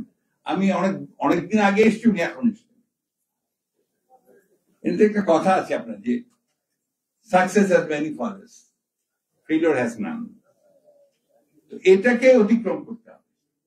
আমরা কিন্তু সেই জন্য কাজ করছি। আপনারা নিশ্চয়ই লক্ষ্য করেছেন, আমরা এত প্রতিকূলতা, এত বৈরিক অবস্থা, এত যন্ত্রণা পরেও কিন্তু আমরা চেষ্টা করছি মাথা উঁচু করে দাঁড়ানো। আমরা চেষ্টা করছি মানুষের সমস্যাগুলোকে সামনে নিয়ে আসার। এটা তো রাষ্ট্র নেই। আজকেই বললেন, কালকেই বই বলছিলেন, মান্না বলছিলেন, এটা তো এখন আপনি এটা রাষ্ট্র বলতে পারেন না। এটা একটা পৈতৃক সম্পত্তির জমিদারিতে পরিণত হয়েছে। তাদের যা ইচ্ছা তারা তাই করবে, সেভাবে তারা করে যাচ্ছে। কারণটা কি হচ্ছে, যে রাষ্ট্রের বিভিন্ন প্রতিষ্ঠানগুলো যে দায়িত্ব যাদের উপরে ছিল তারাই সবার আগে নষ্ট হয়ে যাচ্ছে। যে কথাটা মাওলা করার চেষ্টা করেছেন যে আমলাতন্ত্রকে নষ্ট করেছে, হয়তো বহু আগে থেকেই চলছে, কিন্তু ওই যে জনতার মঞ্চ বলে একটা মঞ্চ তৈরি হলো, সেইখান থেকে আনুষ্ঠানিক ভাবে আপনার সন্দেহ শুরু হয়েছে সেই কাজ। এবং আমলারাই এই ধ্বংসটা সেটা আমলারাই করেছে। এটা আমলারা করবে, এটা তো নেচার। আমলারা তো আপনার মতো কয়েকজন এক্সেপশন আমরা সহজে আমরা খুঁজে পাওয়া যাবে না এখনকার দিনে, কিন্তু তারা এটা করবে এবং এটাই তাদের কাজ। আমি বহু আগে একটা ইংরেজি সিরিয়াল ছবি দেখেছিলাম, আপনার ইয়েস মিনিস্টার, আপনার মনে থাকতে পারে। তো ওইখানে ওই একই অবস্থা ছিল। ইংল্যান্ডের মতো একটা গণতান্ত্রিক দেশে সেখানেও কিন্তু আপনার আলটিমেটলি আমলারাই তার রাজনীতিবিদদের উপরে প্রভাব বিস্তার করেন, সত্য কথা। তারপরেও আমরা তো একটা যুদ্ধ করে স্বাধীন হয়েছি 71 সালে। লক্ষ্য ছিল কি যে আমরা একটা সত্যিকার অর্থে একটা গণতান্ত্রিক রাষ্ট্র নির্মাণ করবো, যে রাষ্ট্রতে সকলের অধিকার এখানে সুপ্রতিষ্ঠিত হবে। আমরা বহুভাবে চেষ্টা করেছি, দুর্ভাগ্যজনক ভাবে আজ পর্যন্ত 53 বছর চলে গেল, আমরা কিছু করতে পারি। এই মাসটা আমাদের জন্য খুব কষ্টের মাস, দুঃখের মাস। এই জন্যই আমি মনে করি যে এই মাসে 30 তারিখে 43 বছর আগে আমাদের শহীদ রাষ্ট্রপতি স্বাধীনতার ঘোষক জিয়াউর রহমানের শাহাদাত হয়েছিল। কেন শাহাদাত বরণ করেছিল, তাকে মেরে ফেলা হলো কেন, সেই বিষয়টা কিন্তু আমরা খুব গভীরে গিয়ে তদন্ত করিনি, অনুসন্ধান করিনি। এই বিষয়গুলো সব গোটা জাতির জানা দরকার। আপনারা হয়তো বলবেন যে আপনারা তো সরকারে ছিলেন, তারপর কেন করেননি? নিশ্চয়ই এই দায়িত্ব আমাদের বেশ কিছু করবেই। কিন্তু এই মানুষটি অতি অল্প সময়ের মধ্যে সমস্ত দেশের মানুষের মধ্যে যেদিন একটা আশা সৃষ্টি করেছিলেন, একটা নতুন করে জেগে উঠবার যে স্বপ্ন, সামনে এগিয়ে যাওয়ার যে স্বপ্ন, সেই স্বপ্ন তিনি দেখাতে বলেছিলেন এবং কতগুলো দূরদৃষ্টি সম্পন্ন সিদ্ধান্ত তিনি সেই সময় নিয়েছিলেন। আজকে রেমিটেন্স, আজকের আপনার গার্মেন্টস সেক্টর থেকে যে আমরা আয় করছি, কৃষিতে যে বিপ্লব হয়েছে, সবকিছুর মূলে ছিল কিন্তু শহীদ জিয়া রহমানের যে চিন্তা ভাবনা গুলো থেকে তখন তার যে উদ্যোগ, সেই উদ্যোগটা নেওয়া, তারই ফলে কিন্তু আজকে আমরা যতদূর এগোতে পারছি সেভাবে এগোতে পারছি। আমি সলমান চৌধুরী সাহেবকে আবারও আন্তরিক ভাবে ধন্যবাদ জানাতে চাই, কৃতজ্ঞতা জানাতে চাই যে সেই সময়টা তিনি আমাদের সামনে তুলে ধরেছেন। আমরা দেখেছি এখানে অনেকগুলো কথার বর্ণনা আছে, আমি তাকে ধন্যবাদ যে তিনি কয়েকটা কথা অত্যন্ত সত্যভাবে সামনে নিয়ে এসছেন। যে সেই সময় তৎকালীন প্রধানমন্ত্রী, সেই আমাদের তারপরে কেয়ারটেকার গভর্নমেন্ট ছিল তখন, তারপরে তুলনাশের পরে আমাদের দেশনেত্রী বেগম খালেদা জিয়া কিন্তু সেই সময় তাকে প্রোটেকশন দিয়েছেন এবং তার প্রতি যেন কোনো অন্যায় না হয় সে ব্যবস্থা তিনি রাখার চেষ্টা করেছেন। আজকে দুর্ভাগ্য আমাদের যে আজকে যারা রাষ্ট্র ক্ষমতায় আছেন, মান্না বলেছে যে তারা সবকিছু ধ্বংস করে দিচ্ছে। এই অবস্থা থেকে বেরিয়ে আসার জন্য শুধু এবি পার্টি নয়, আমি সমস্ত রাজনৈতিক দলগুলোকে, শুধু মান্না সাহেব নন, সকলকে আমি অনুরোধ জানাবো আবারও যে আসুন আমরা সবাই একসাথে একযোগে এই ভয়াবহ অবস্থা থেকে বেরিয়ে আসার চেষ্টা করি। প্রফেসর দিনানাথ চৌধুরী বলছিলেন যে বুদ্ধিজীবীরা তো বেরিয়ে আসে না, কিছু মনে করবেন না। আমরা বহু চেষ্টা করেছি, বুদ্ধিজীবীদের সঙ্গে বারবার বৈঠক করেছি, কথা বলছি। বুদ্ধিজীবীরা তো এখন আপনারা একটু দয়া দাক্ষিণ্য পেলে হয়ে যান, তারা একটা বিগলিত হয়ে যান। একটা আপনার প্রজেক্ট অথবা একটা ভালো পজিশন, একটা ভালো চাকরি পেলে তো তারা, অথবা একটা আপনার একটা পত্রিকার মালিক হয়ে যান, অনেকে আবার টেলিভিশন চ্যানেলেরও মালিক হয়ে যান, নিজের পক্ষে একটা ব্যাংকের চেয়ারম্যান হয়ে যান। এটা প্রায় হচ্ছে না। তো সেই জন্য বুদ্ধিজীবীদেরও আপনার সেইভাবে এগিয়ে আসতে হবে। এই কথা বলেন মানে আসলে আমাদের এই যে যারা আমরা রাজনীতি করছি, মান্না বলেন, আমি সরাসরি ভাবে এখন এবি চৌধুরী সাহেব করছেন, মঞ্জু সাহেব করছেন, আমাদের কিন্তু স্টেক কম না। আমরা সেগুলোকে জয় করি, কিন্তু এগিয়ে যাওয়ার চেষ্টা করছি। আপনারা আসুন, সবাই আসুন, দেশটাকে আমরা বাঁচাই। সবাই আসুন, যে দেশটা আমরা আমাদের স্বাধীনতার জন্য তৈরি করেছিলাম, সেই দেশটাকে আমরা রক্ষা করি। আমি আপনাদেরকে আবারও ধন্যবাদ জানাতে চাই আয়োজকদেরকে, আমাকে এখানে আপনাদেরকে নিয়ে এসে আমাকে একটা সুযোগ দিয়েছেন আপনাদের ভালো কথা শুনবার জন্য, এবং সেই সঙ্গে আপনার এই বইটা পেয়ে আমি কিছুটা উপকৃত হয়েছি। ধন্যবাদ আপনাদেরকে। অনেক অনেক ধন্যবাদ। আমরা ধন্যবাদ জানাচ্ছি প্রিন্সিপাল এম.এ. মোনায়েমকে, যিনি শিক্ষাবিদ উপস্থিত হয়েছেন। আমি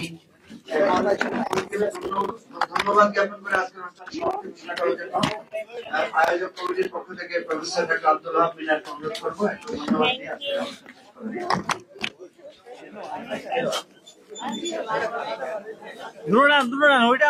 আজকের সুধী মন্ডলী, আসসালামু আলাইকুম। জার্নালিস্ট ভাইরা আছেন এবং সকলকে ধন্যবাদ আসার জন্য। আমি একটা কথা বলতে চাই, মানুষ দুভাবে বেঁচে থাকে। একটা হচ্ছে যে আমরা যে বায়োলজিক্যাল অবস্থায় সন্তান ধারণ করি, এর মাধ্যমে মানুষ বেঁচে থাকতে চাই, এটা হচ্ছে বায়োলজিক্যাল। আর মেন্টাল ব্রেইন থেকে সৃষ্টি, ওই পুস্তক থেকে আজকে আপনারা যারা লিখতে জানেন, রাজনীতিবিদ, যারা চিন্তক,